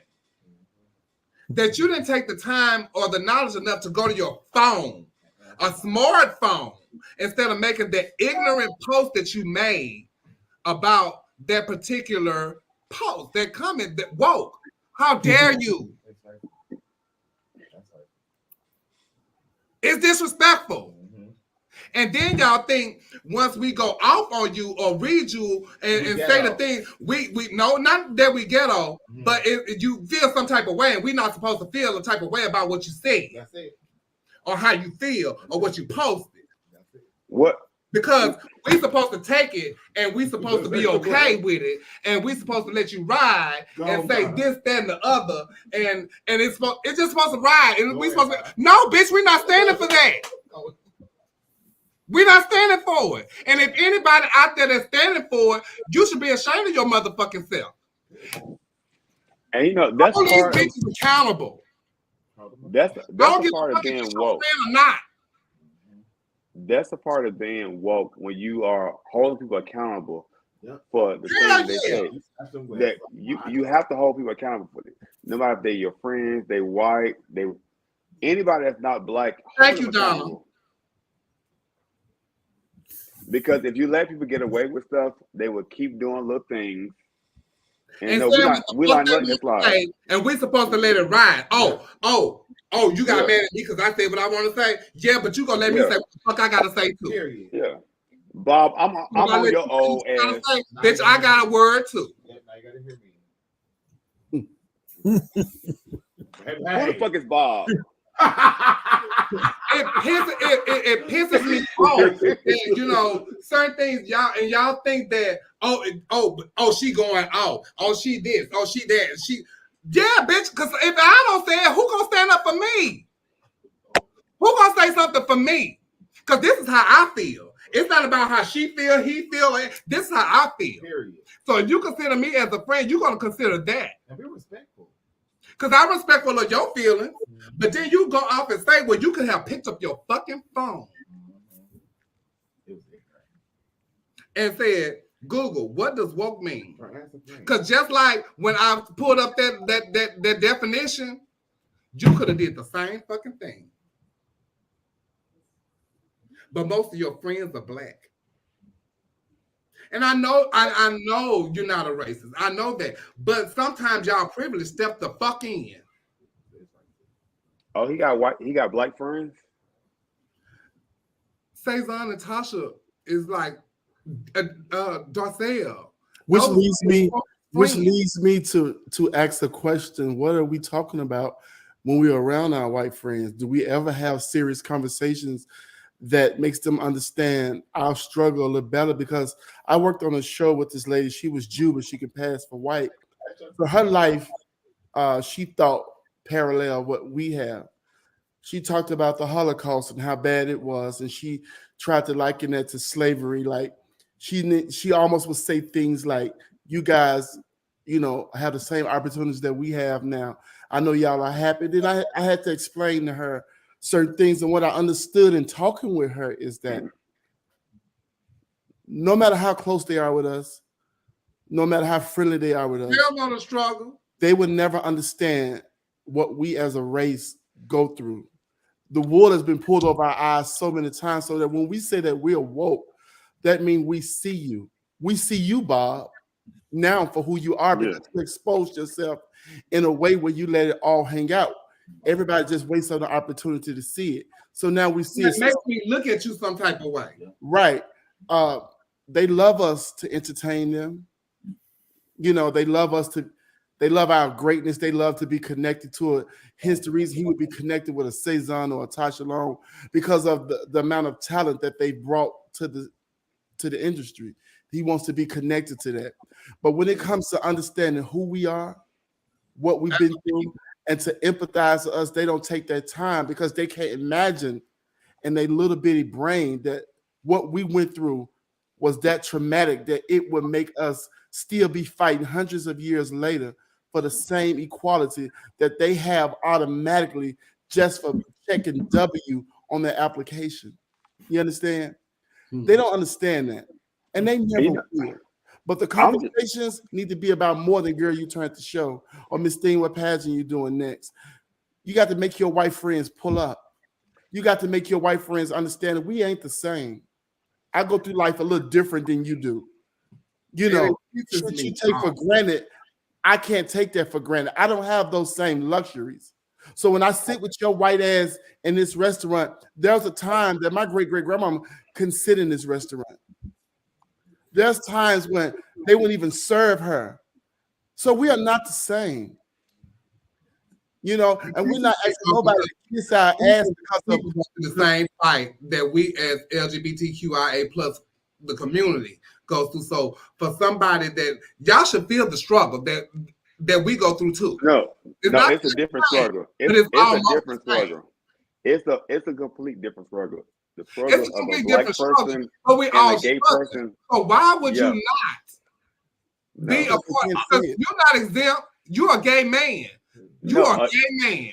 When you are a gay white male, you're completely different than the struggle that all of us are going through. It's not the same. Mm-hmm. It's not the same at all. I'll be right back. Okay. Go to the next subject or something. Bitch, I got. What did you go to the commercial? You a motherfucking donkey. Let me tell you something. Ooh, you ain't got to understand. You ain't got to understand what the fuck we go through, but you do got to respect it. So when you have these motherfucking convoluted thoughts that you want to put on the motherfucking page and make all your other white constituents feel the same motherfucking way you feel and try to spew any motherfucking hate or disdain towards our motherfucking race or our motherfucking struggle, bitch, then you get with your motherfucking black friend, who you feel like are token black people, but you get with them and you talk to them about what the fuck a woke mean. Woke means we see you for who the fuck you are. You stupid motherfuckers hang around. Y'all play these parts, want to, like Badu said, hang around with stars. You know what I'm saying? And y'all want to act like y'all friendly, but now all y'all motherfucking true colors fucking coming out. Kiss our motherfucking ass. And bitch, we will smack you so motherfucking hard, you California raisin looking motherfucker, you wrinkled, nutsack having motherfucker, you a short pink dick having bitch, you motherfucking pig looking motherfucker, you. We will smack the shit out of you what you don't know about woke, bitch. And then when we chop you across your motherfucking eyes, you won't be able to sleep. So bitch, you will be asleep. That's not woke. Moving on, Coco, are you ready for the next topic, Coco? Coco.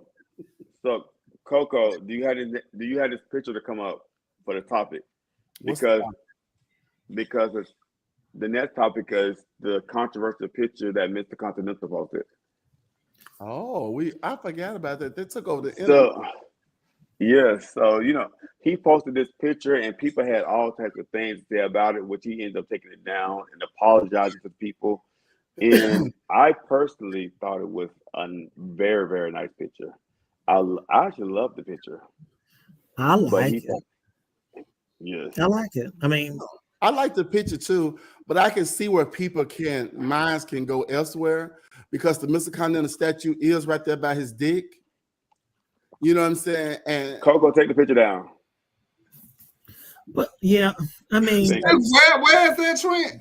It's right there by his dick. Oh my goodness! And so him laying down, it almost looked like he was getting some good head from the Continental statue, but he has the body to do this. I tell you, he has the look, he has it all. But I think the biggest problem, I don't think Continental asks you to approve. You just can put a picture out, right? I didn't have the picture. I never approved, had to approve anything that I posted. But that picture was lovely. That picture was amazing to me. I mean, and people don't like to talk about bodies, but working out on your body, having a body like that's the whole workout. That's a commitment to have a body like that. So show it up. Yes. I love it. I think it was the pose more so than anything. I mean, the pose was amazing too. First off, these same people that have problems with it, are same people that probably was paying for people $30, $40, $50 to suck their dicks too. So, you want your dick sucked, give them that little 30, 40. So okay, my stance on it, I thought it was a beautiful photo. I did too. I think it celebrates the male anatomy. Black male anatomy. And not only that, but any male anatomy. I think it celebrates that. It's Mr. Continental. This man wins the swimsuit category every time he has done the pageant. Mm-hmm.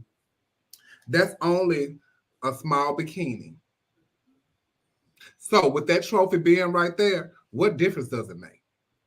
He have showed everything from head to toe. Only thing he has not showed was his genitalia, which is in swim. So what makes this any different?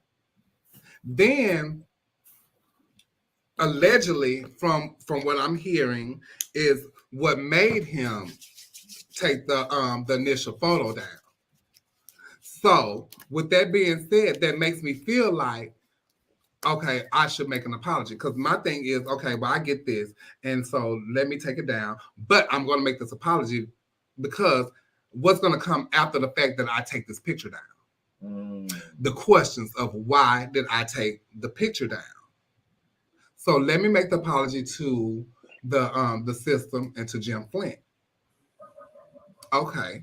So now I made the apology. So now people is in under the post and saying what they own mind thinks of why he took the picture down, why Jim Flint made him take the picture down, if Jim Flint made him take the picture down, whatever the case may have been.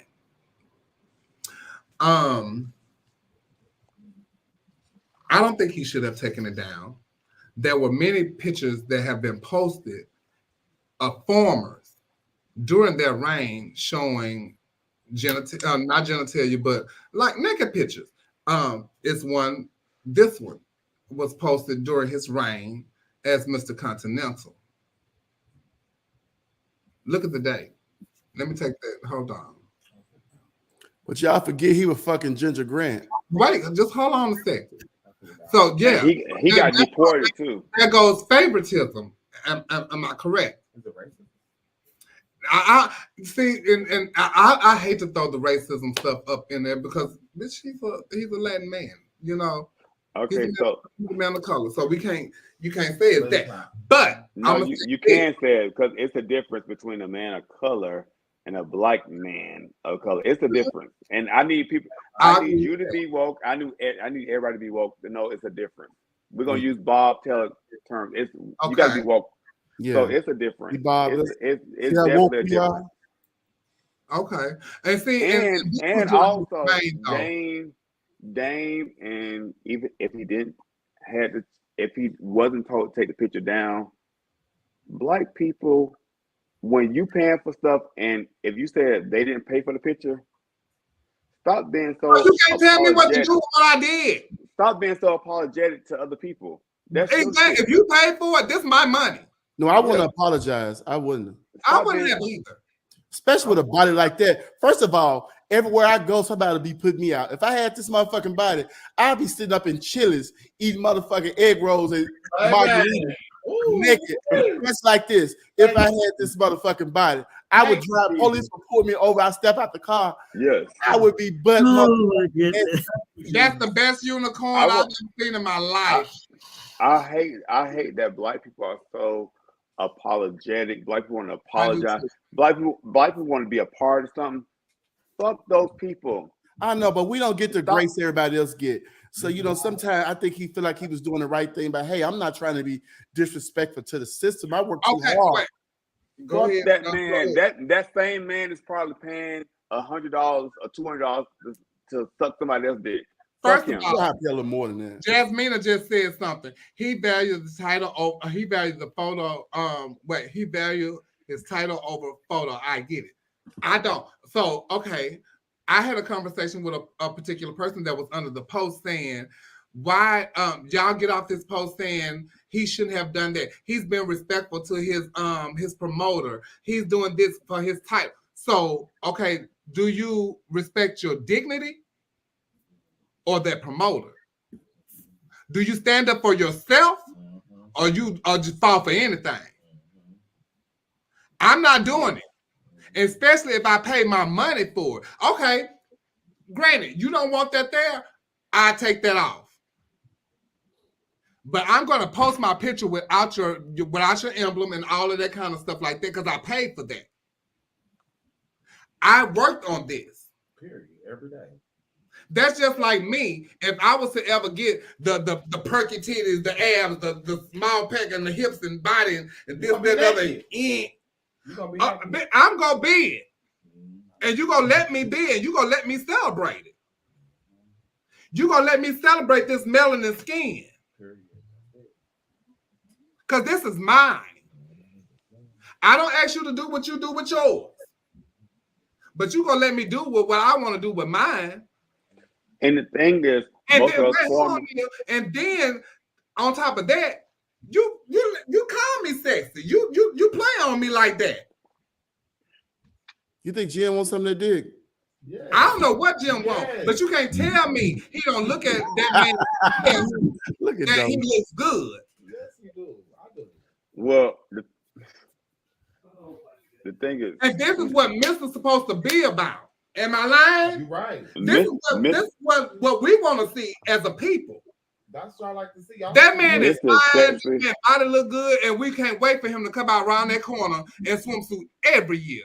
And he has put out respectable pictures since he has won. He has been clothed, he has been tied, shirt, vest, all kind of stuff. I've been actually thrown at the fact that he have worn so much clothes. I have too. I was like, dang, why you got on this shirt? Take the shirt off.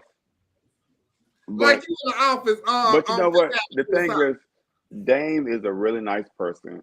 Dame does not like to cause trouble.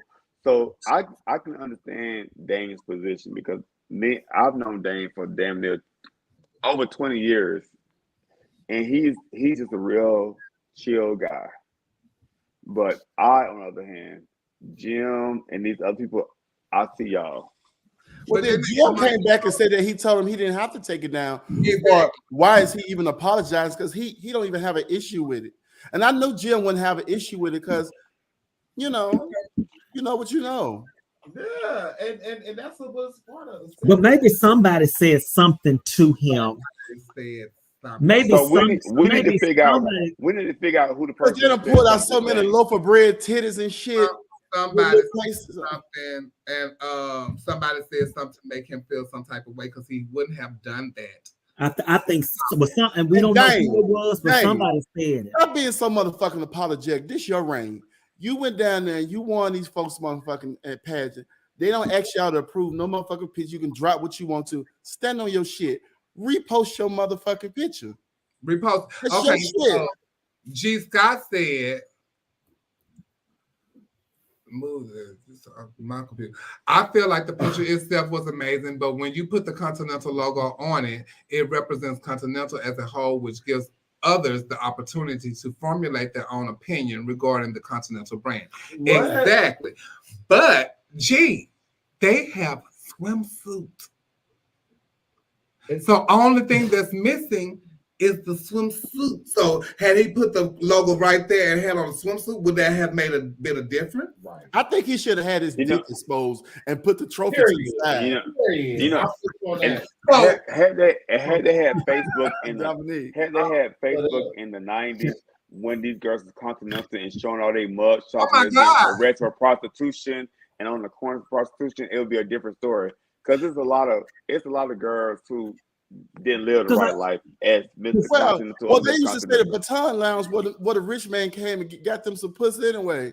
So I know first of all, we don't have no. I hate to put my sister on blast like this, but when you walk into the old Baton Show Lounge and they had the pictures at the top, Mimi's picture on Lakeshore Drive that was on the cover of Lakeshore magazine with a towel wrapped up against her like this, nothing but body, is sitting in your lobby. Then you have Candace Kane, whose picture just covered up her nipple, all of this boob to the side. That was during her reign. You have so many pictures of trans women who have won the title before, who have showed some type of body. Mm-hmm. My sister Deja Richards, she had laid to the side a yellow fur, but it was body being shown. They had that picture of Ramon inside of Ginger.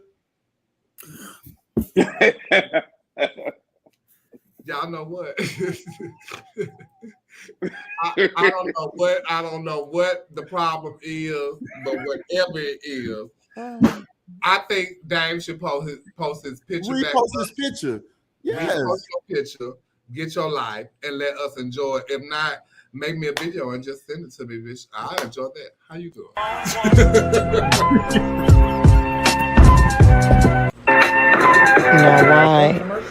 Now why in the fuck would you do this? Like, it's one thing to attempt that stunt, like, fine, you know what, pop off, girl, but to attempt something like that with an unwashed ass and then have the unmitigated gall to post it on social media and be like, oh my God, girl, look what I did. Like,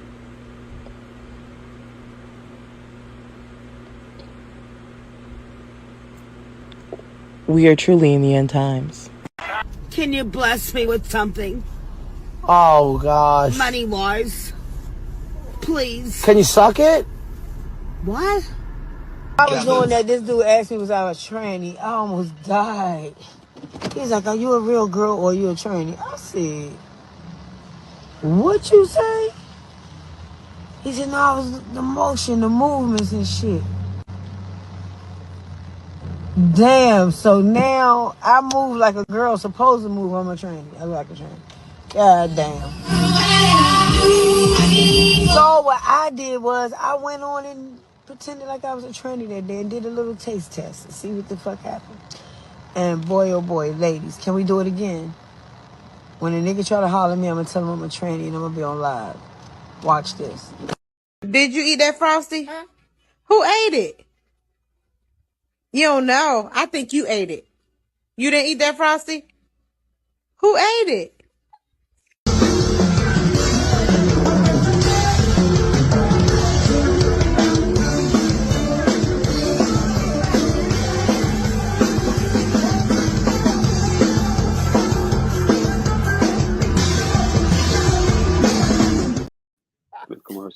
I mean, he just kept fanning. Oh, he fanning. We said that pussy.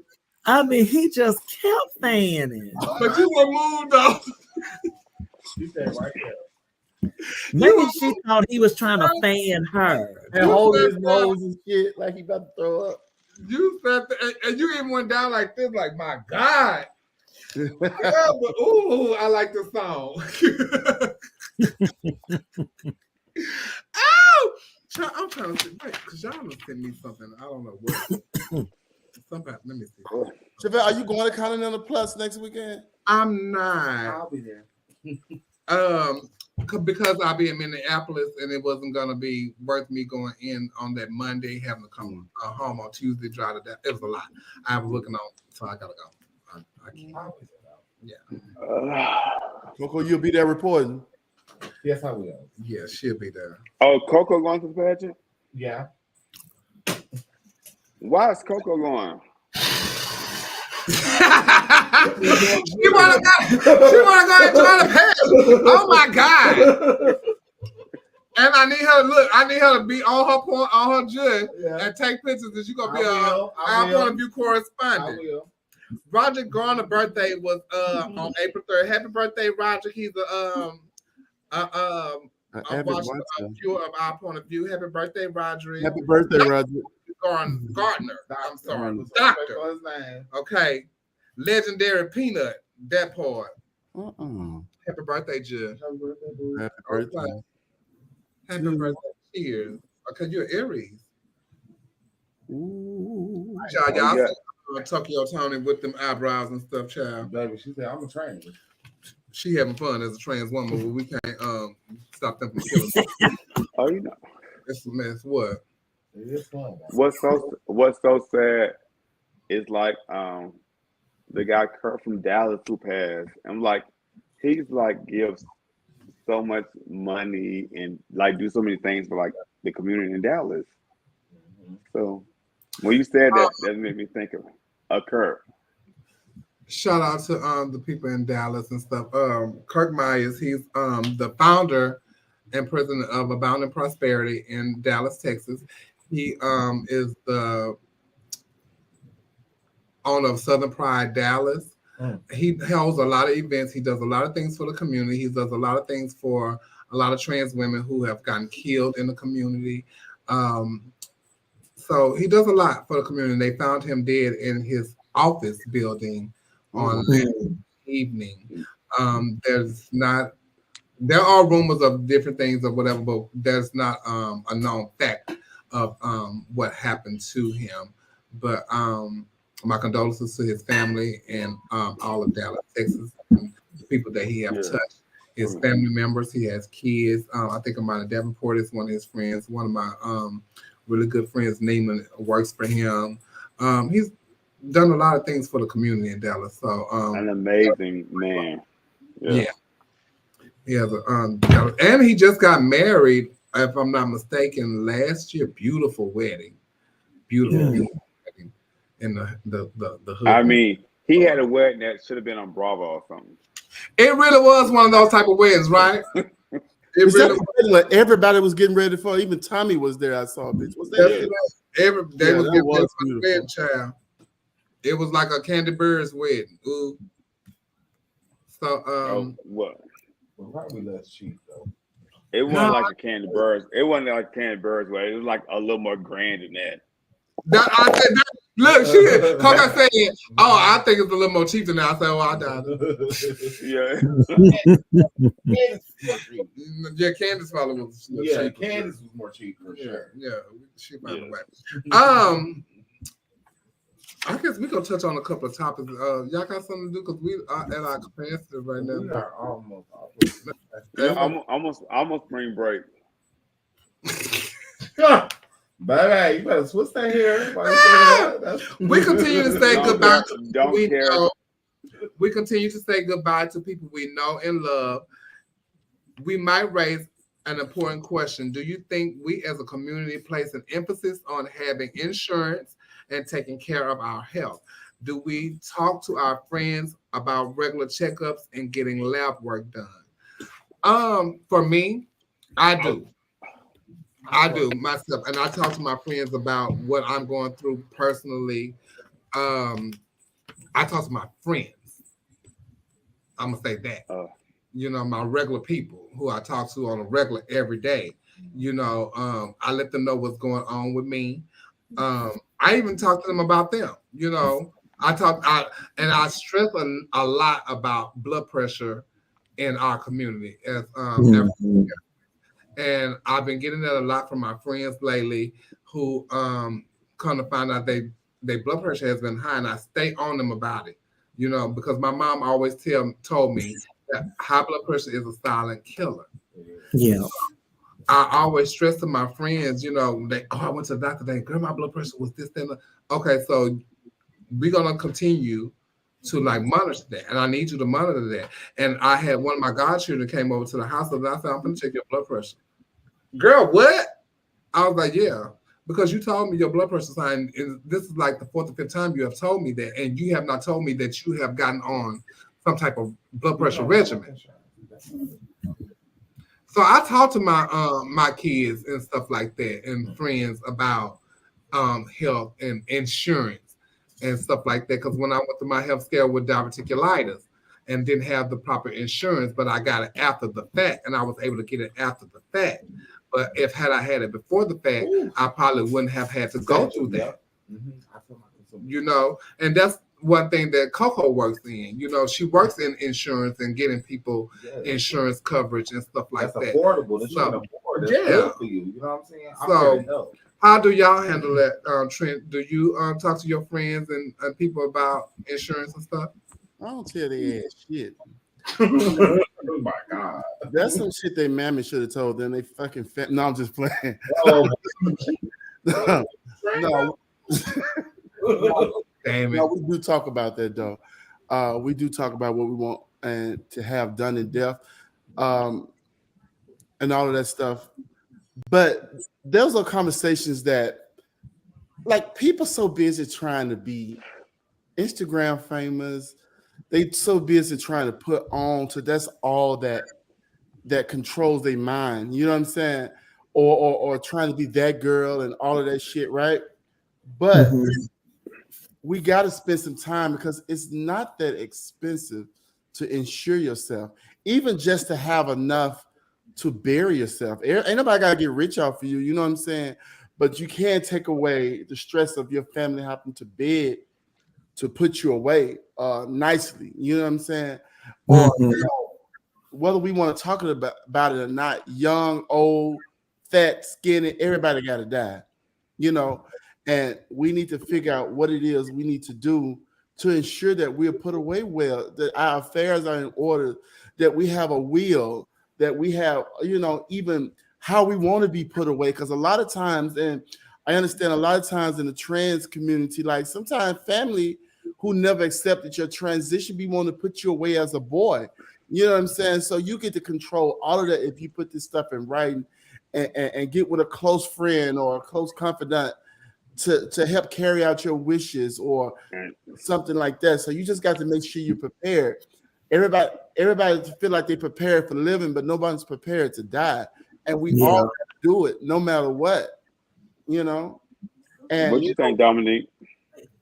Yeah, I mean, I think it could be an even bigger conversation. I do think. I just sometimes feel like, we're just not really thinking about, just life beyond the good time, I think. And maybe it's because I'm older that I think more about what lies ahead and what the future looks like, what my next is gonna be.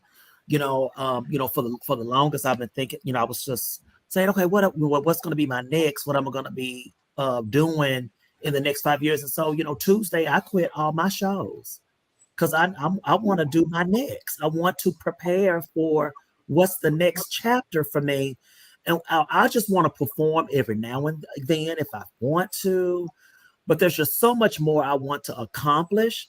And I just feel like by just locking myself in to drag on the level that I've done since 98, I think that I'm not really getting to enjoy life the way that I want to enjoy life. Sean is older now.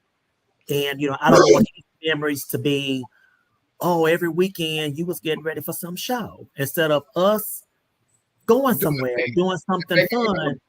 Yeah. So, so I just look at life a little bit, but I think it could be an even bigger conversation. Even though we talk to our own circle, I think that when we're all amongst each other at different events, if it's a serious type event, those are things that we should talk about.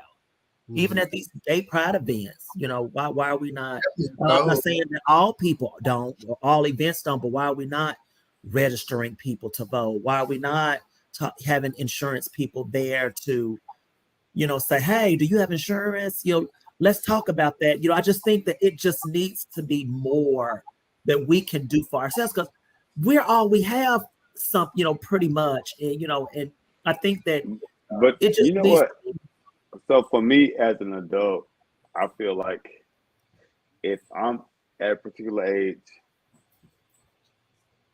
if I'm 40, I say I love you too. If I'm 40 and most of my friends are around that same age, you should already have the health care like in place. I shouldn't have to tell you about getting checkups. I shouldn't have to tell you about labs. That's not. Let me stop you right there. What? That's what I said. You don't know what you don't know. Yeah. You don't know what you don't know. Some people were taught in households how to get their affairs in order and how to be. Some people.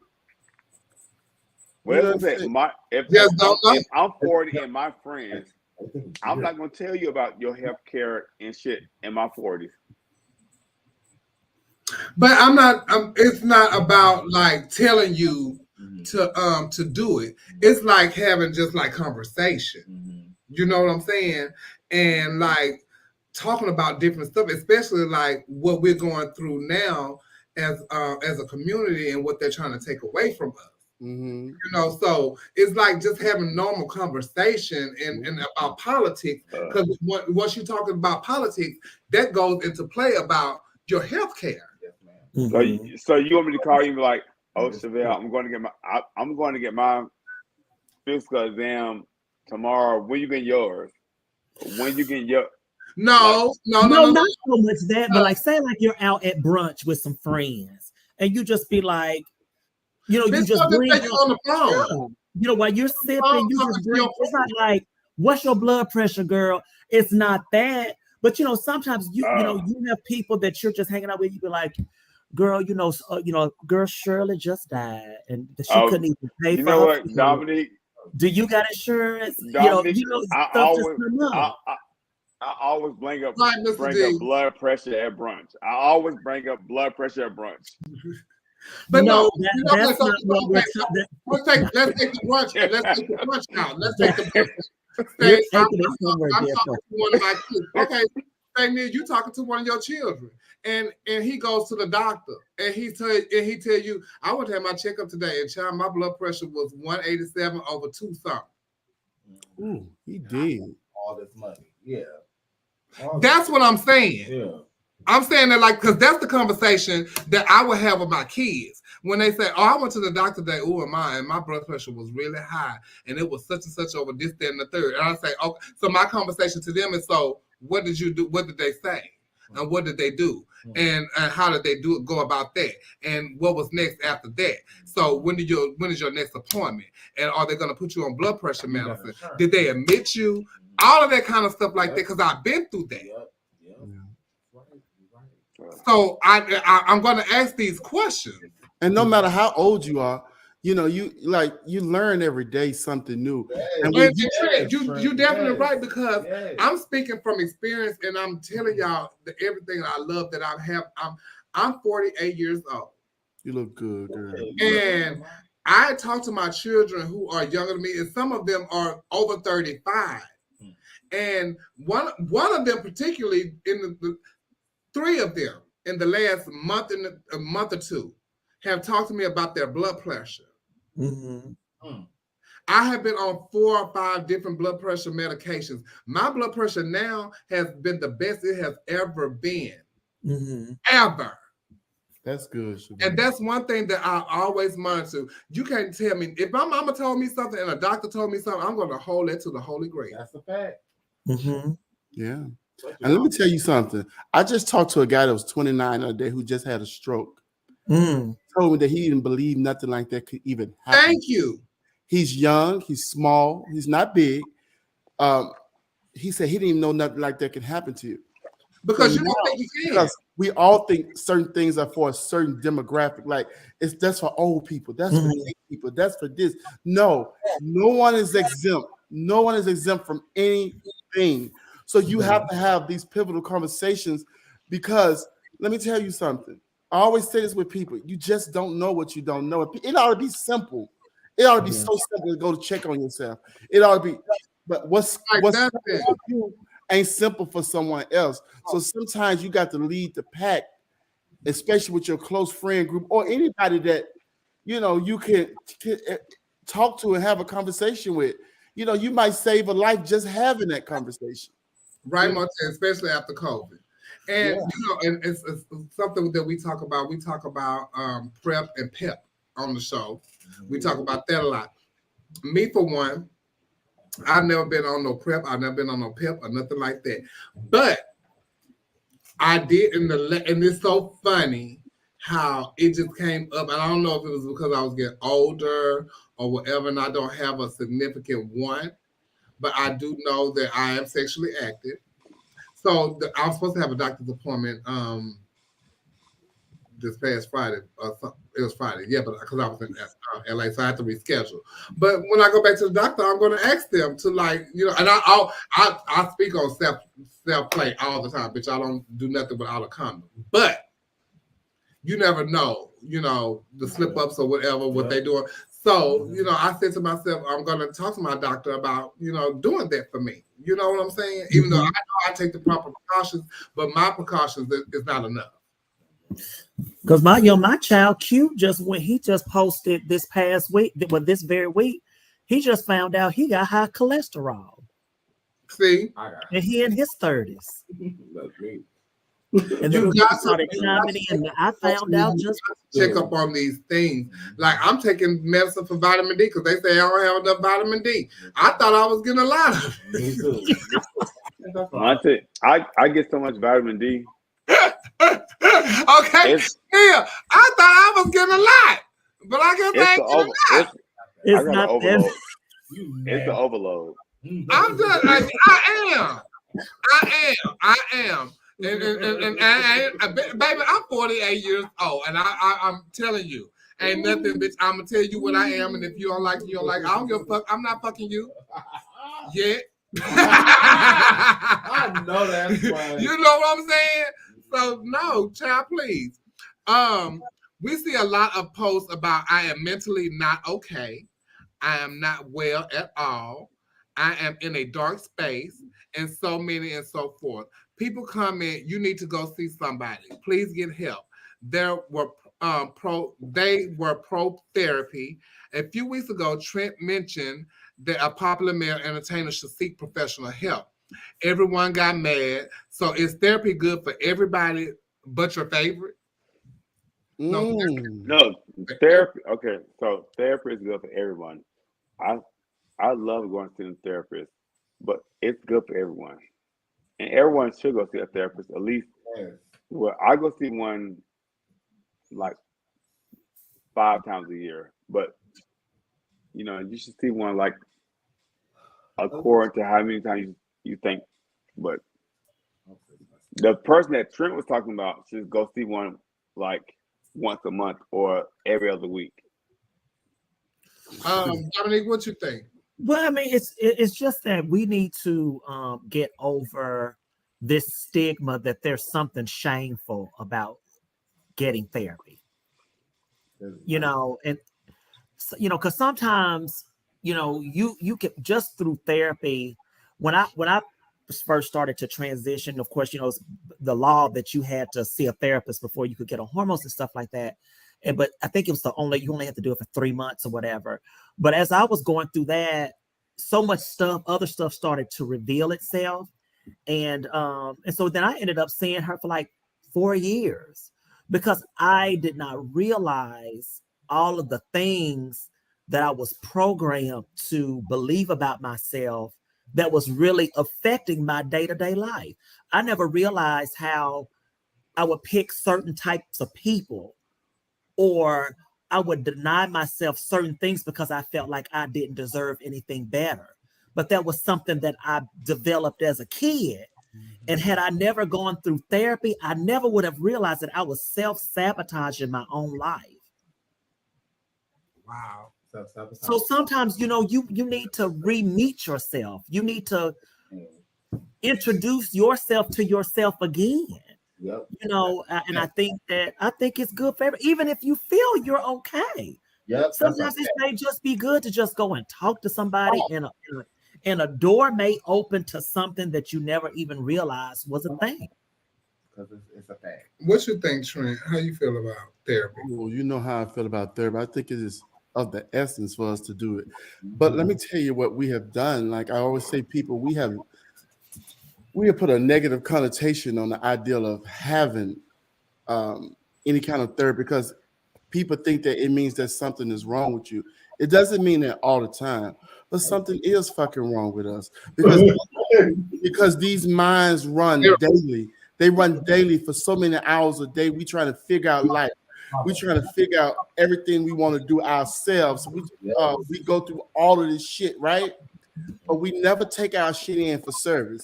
But you drive a car all day long, you take it in every 3,000 miles to have an oil change. Sometimes you might even have your transmission flushed. But you don't want to do nothing for your brain to make sure that it operates at its very best.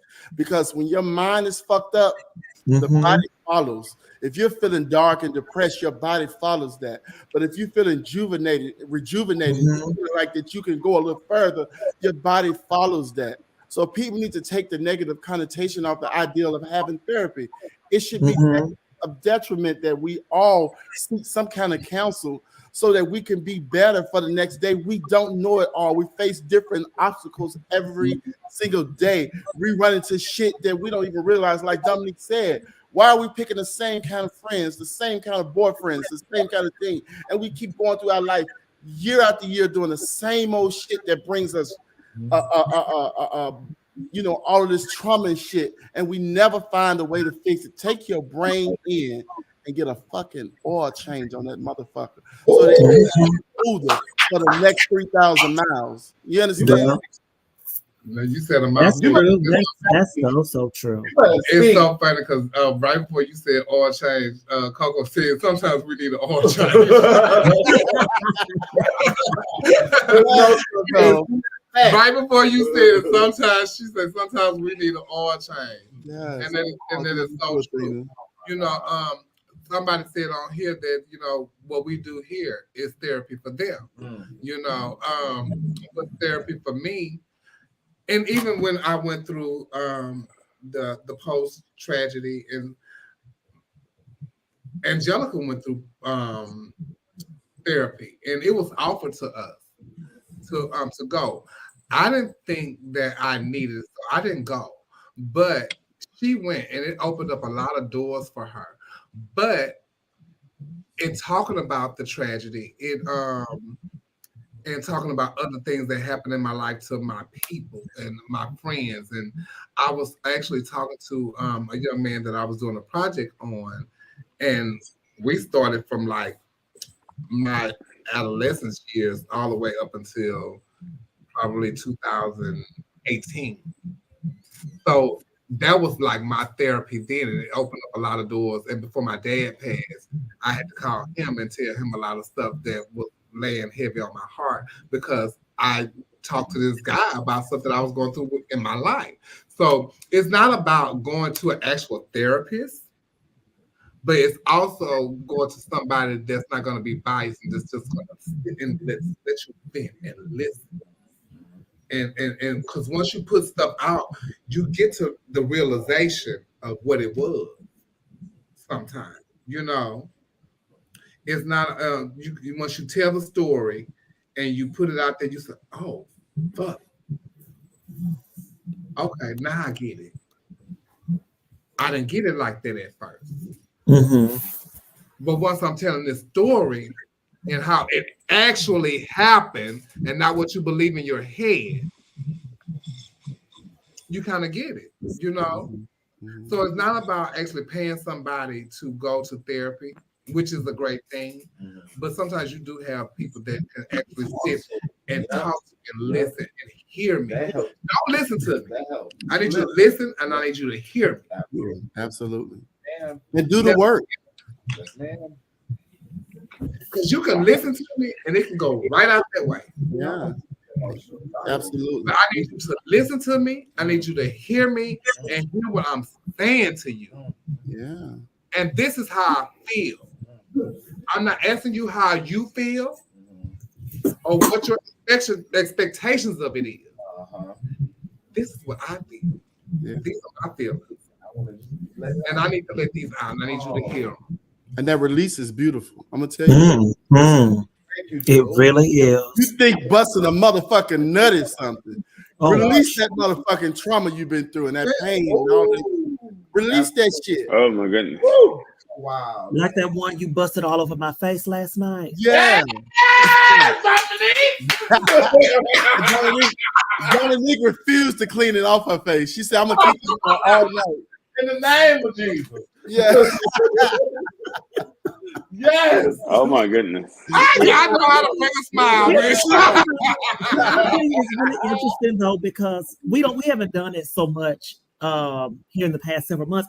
But sometimes I would inbox Trent just to talk about shit.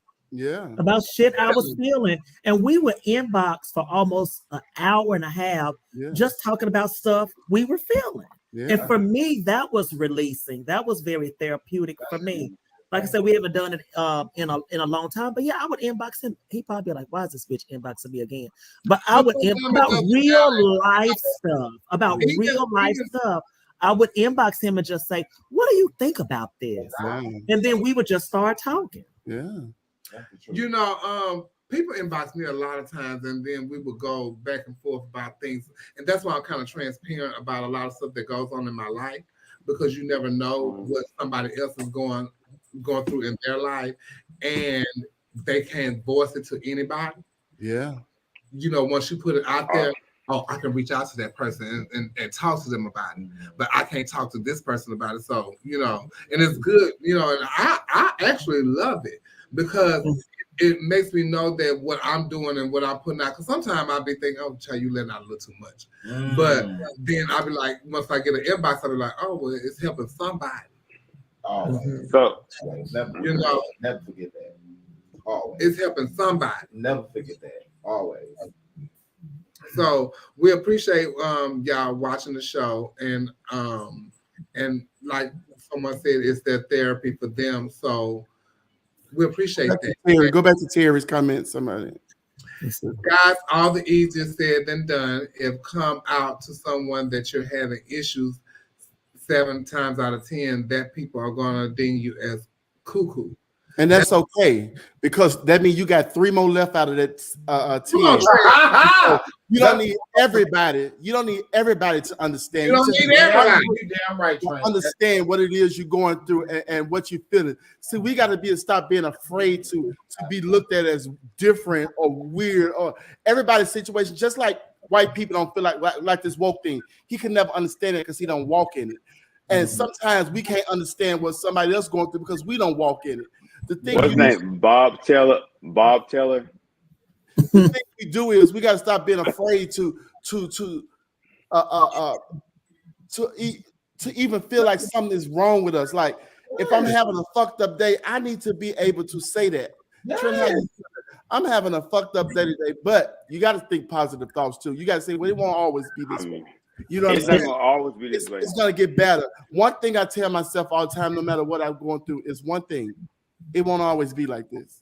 You know what I'm saying? It got to get better. So that helps me along the way. And I learned that in therapy because a lot of times we're so stuck in what we're going through that we don't even know how the door be open. The door be open. But you can't go through it. Yeah. We won't walk through it because for whatever reason, you can't get up. Get up and walk through that goddamn door. Free yourself. Make yourself feel better. You have that power. Get that shit out of you. Who told us we had to hold on to all of this shit? Who told Bob Taylor did. Bob Taylor did. Shut up. Neil, what you drinking over there? But yeah. But you know what though? What's really crazy though is that most of the people that people ding as nuts and cuckoo are usually the most enlightened and most free people walking the earth. Yeah. Because they're not following the norm. They're doing something different, but you don't. But so, you know, so yeah. That's me. It's so funny. Like he said, 7 out of 10. Guess what? I don't want all 10 of my friends to agree with me or do anything. I need somebody. We need to debate. Let's talk about it. I need somebody to say, "No, ma'am, girl. Get your affairs in order and do your thing." You know, this not right. Chevelle. Let them 7 people go, but I take them 3. Yeah. Chevelle. Chevelle. Huh? Bob Taylor is gonna disagree. He ain't gonna let that go. At this point, I don't care what Bob Taylor agree on when it comes to me and my social life and my life in general. Fuck Bob Taylor. No, I'm just saying. Who is Bob Taylor and his woke ass? No, he's not woke. He said he think being woke is stupid. He sleeps. And I just can't get with it. The community. Bob Taylor is the same type of person who he gonna do this, and it's not gonna be a problem. But when I do this, it's gonna be a problem. It's a problem when you do it. Oh, when the basketball player. Oh yeah. Oh, when, but wait. When Bob Taylor do this, it ain't a problem. On the topic. So it's a problem. LSU won Bob the Taylor, fuck you. championship, right? LSU won the championship, the basketball Yes, championship. ma'am.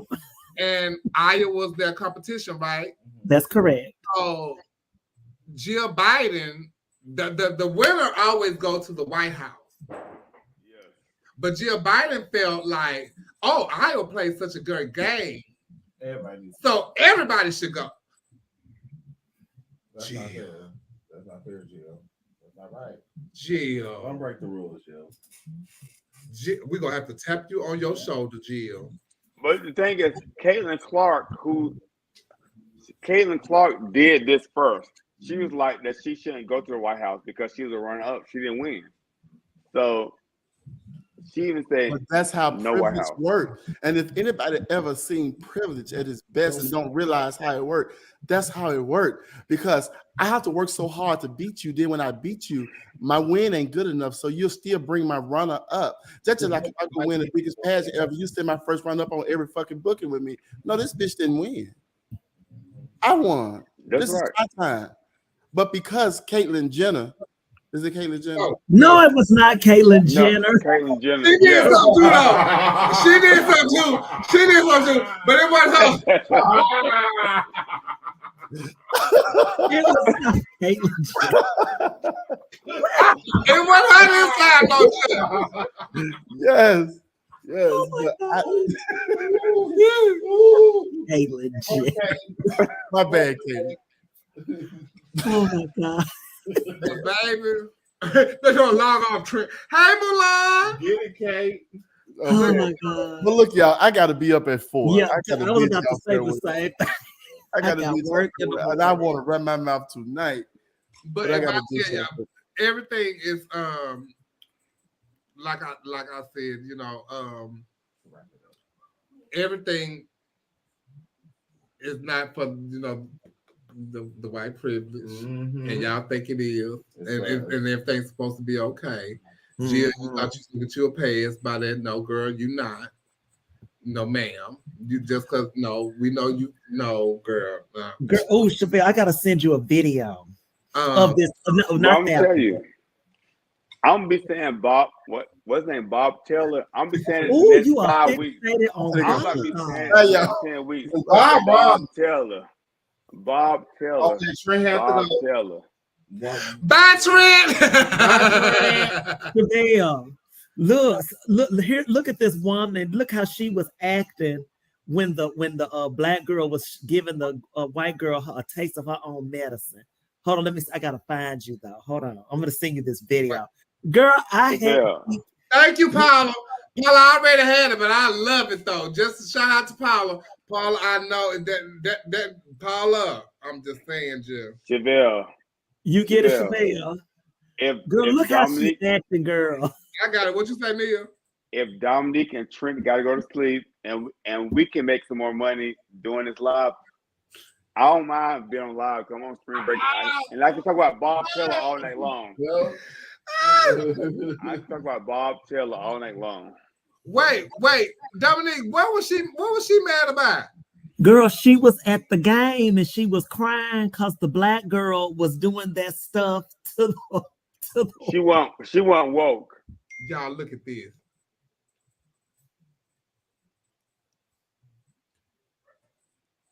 What is that? She took her glasses off. She broke them. She threw them down. I need a hug.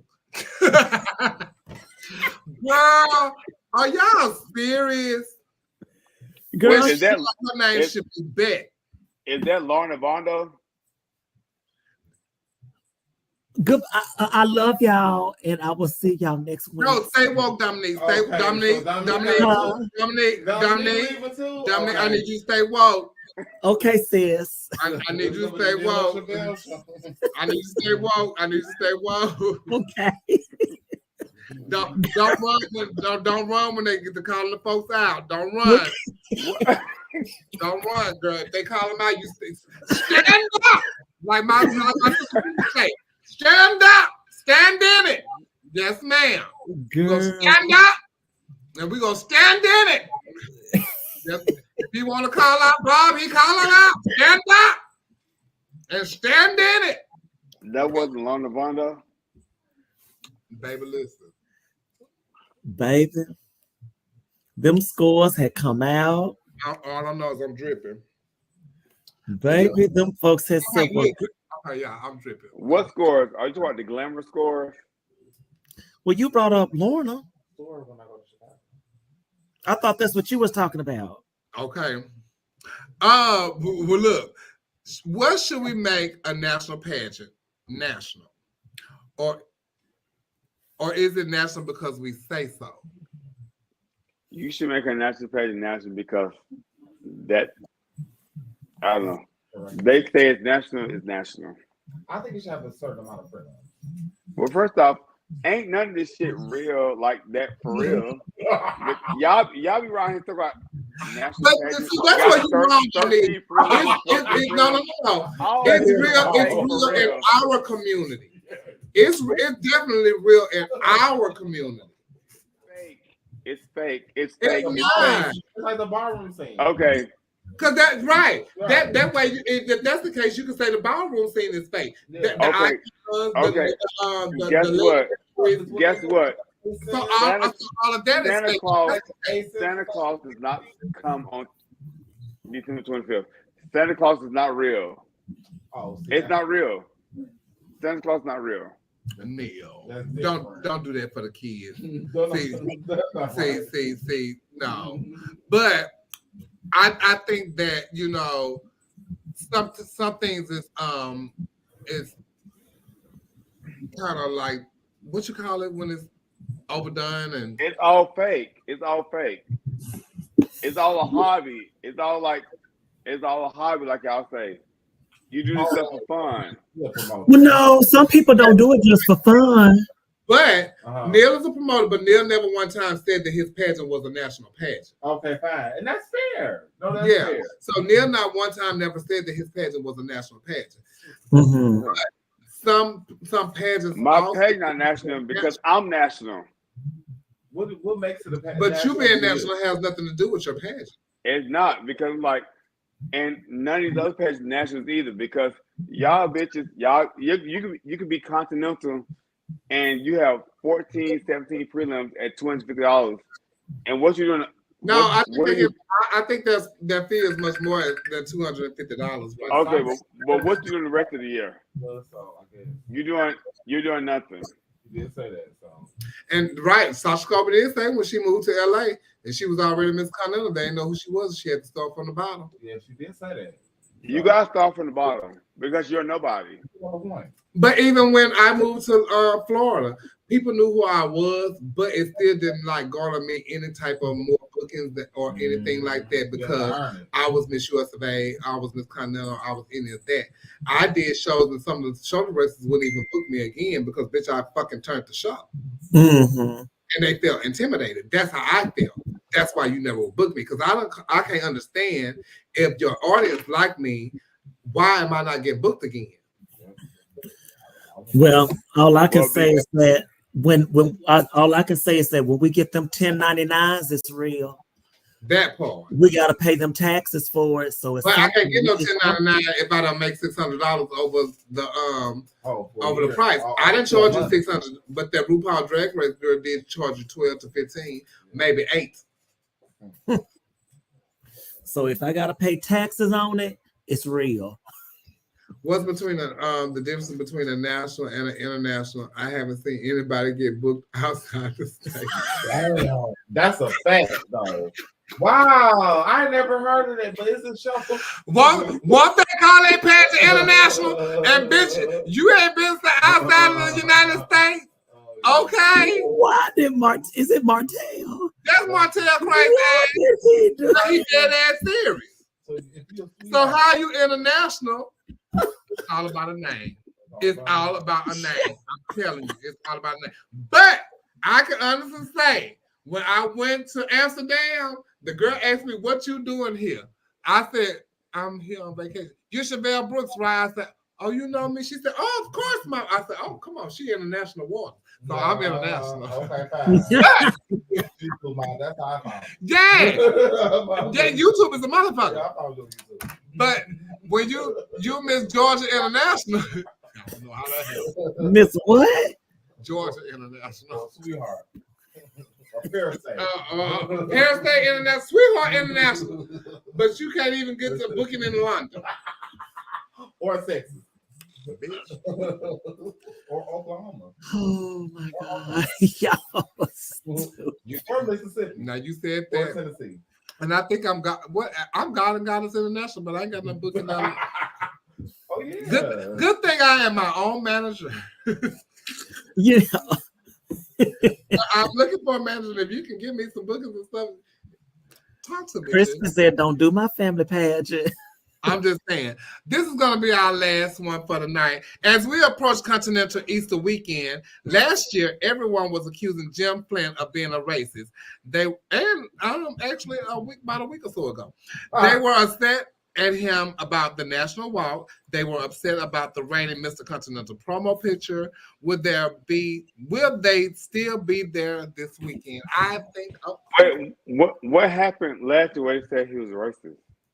Oh, they were saying it was because because he was black that they made him take his picture down. That's why they were saying, of course, everything comes to a race issue when it, so. Well, the thing is, all of y'all meaning pageant queens as well as me, y'all are still gonna go to Continental because the white man ice is colder than the black man ice. And y'all gonna accept that. And y'all gonna accept whatever consequences or whatever happens. Well, people pack our universe. They do pack our universe. They pack it out. And you said what? The people pack our universe. The black kids pack our universe. They do.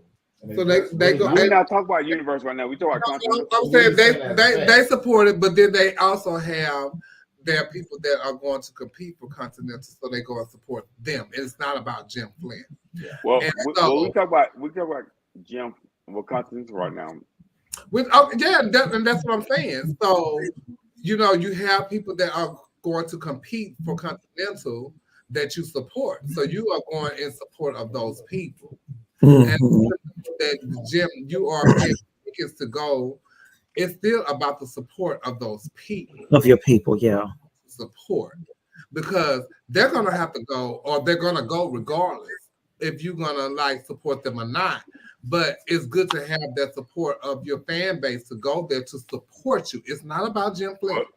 Well, it's not about him at all. It's about the black people staying woke and accepting certain things from white people that you don't accept from black people. That's my problem with it. Because exactly, and that has to do with Bob. But what about my black girlfriend? I ain't finished my statement. Okay, finish your statement. I'm saying you would go there and knowing that you got work and got second run up or didn't win, not even there any white system, but when a Black America or any black pageant don't give you the right that you deserve, you reading the black system, but you are going to go back to the white systems over and over again. Yeah, and sometimes the black system do the same thing. Yes, so it's not. But y'all do that though. Hold on, Neil. Hold on, because they put me in a box because I've won. Hold on, Coco, because I've won such and such and such and such and such and such. But when I go to something like a Dumar or a Duval or something like that, why she didn't bring this, that, and the third that she brought to Miss USA or to Continental or something like that? Well, I feel like my talent speaks for itself. And so you should accept what I bought from you, just like you accepted this gospel number from this girl, who also went to the same pageant that I went to and had a production. But since I won, it's a difference for me, but it's not a difference for her. So those black people at those pageants have those same type of vices that y'all say these white people have. They have those same type of expectations that y'all say that these white people have, because they have them on me too. Well, and I've been there. It's not what they have on you; it's what you have on them. System. Because the white system, you'll go there and over get work and be like, "Okay, I got work." But when a black system work you, after one time you over it. But Continental or USA, they can work you and you be over it. Okay, so let me tell you why I will be over it. Because as a dancer, and when I was the big girl, hey, none of them girls do what I did. And they told me it wasn't enough. But this girl that was before me, who can break a mirror doing her talent, the girl that was before me that can do a gospel number that anybody else have done that she have mimicked after. Hold on. Let me say what I gotta say. Yep, you're right, Mom. That can mimic the girl that she saw do that before her and miss her words. But none of the people that have judged me can actually dance or hold a rhythm or anything, but they say that I should have bought dancers. But why is my number that I did by myself opposed to the person that did the gospel number by herself, the girl that did the monologue by herself, everybody that did a number by themselves. But because I went to a national pageant and won with dancers. And so then another girl go with a production who came to the same pageant I did with a solo number. But I should have bought the dancers. So, but Javelle, what about your interview and your gown? Was good. And I placed high in those categories. Okay. Well, there you have it. Chevelle should have won those categories then. Oh, because you ain't got nothing to say about that. Because I was in those categories. But only thing because they didn't say anything about the other categories, Neil. We're talking about the talent category and what I should have brought. What I should have brought. You're right. Because at the end of the day, the category is called talent, and it's supposed to be focused on me. You're right. Who I take with me on the road. When you call me, you don't call me and book Chevelle and her dancers. You call Chevelle because Chevelle that's the talent. And you're right. And any talent, if you can't keep the focus on you to where if your dancers is fucking up in the back, you ain't doing your job. I'm saying you're right. You're right. But you're right. So what else is going on? Move on. What else is going on? Oh, okay. So that means I won that conversation. Yeah. I ain't got nothing to say about that. What else is going on? And that's the thing that you should have did. No, I should have done what I did. So accordingly on what I brought to you. Don't judge me because I won a national pageant and I bought a whole fucking production. Because I knew what I was going up against. And I'm not the type of person who's going to harp on it. I'm going to move on to the next thing. And which I did. And I won the next thing. What are we talking about? I'm so confused right now. We're talking about the fact that you are saying that I'm so confused right now. You changed it up. You changed it up. Yeah. We were going in one direction, and you the one that changed it. And you the one that changed it and got us here. So, yeah. So why are you confused? Exactly. Don't try me. Now I drunk my red, but I'ma still stay on what the fuck. Girl, he done forgot how he even changed the conversation. I don't know. We are going to end this. Neil, I'm gonna bring you back in. Next week. Neil, I'm gonna bring you back. I'm gonna reel you back in. We were talking about people going to spectate Continental after they've been reading Jim Flint. We were talking about the contestants. And you got on me. Oh, that's appropriate. I get on to that too. That's appropriate. I get on to. Oh my God. Okay. Y'all, we're in this now. Y'all, we thank y'all for tuning into our point of view. We appreciate y'all so much. Please go subscribe to Chevelle Bruce 75 on YouTube. Good night, y'all. If you missed half of the show, you can always go back to YouTube and watch it. If you want to advertise, please hit me up in my inbox. Thank you, Coco. I love your daughter. Thank you, Neil. Thank you, Trent. Thank you, Dominique. We will see you guys next week. We will be having a new Continental and Continental Elite when we come back next week. So congratulations to Rachel and congratulations to Layla LaRue on an amazing half of your year reign. You know, in celebration of Layla LaRue, San Antonio next week. Are you? Oh, really? Yeah, You I'm gonna be in San Antonio? Yeah. We might pull up. I'm going there to eat tacos and enchiladas and stuff. You should pull up, man. Well, baby, guess what? You might see me and Coco. Come here, Q. China, come on, baby. Come here, Prince. I'll pay for gas. And I'm going there and have all my Selena music playing. And Ooh, now you really. So we thank y'all for tuning in. If y'all want to advertise, hit me up in my inbox. Thank you, Trent. Trent had to go. Trent had to be up early in the morning. Neil, deuces to you. Dominique. Bye, Charles. Bye, Lady Jasmine. Bye, Nathaniel. Y'all have a good any kind of information and stuff about what's going on this weekend in Chicago? I'm living the vida loca in San Antonio. Oh my God. Baby, he is La Vida Lita Drunka. Honey, I gotta go. I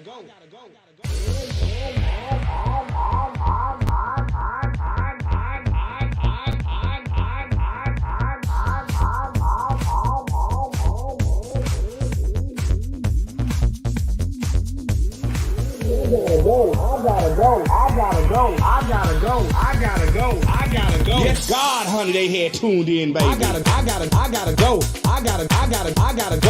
I gotta go.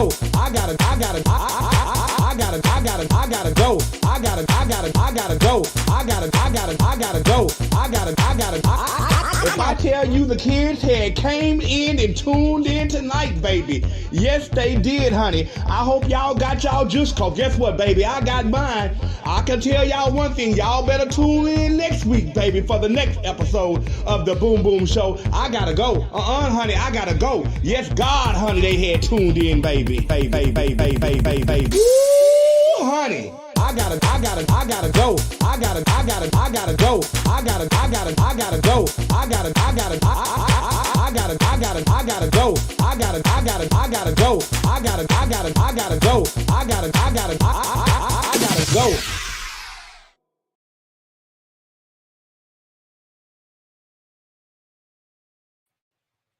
Bye, y'all. Say bye,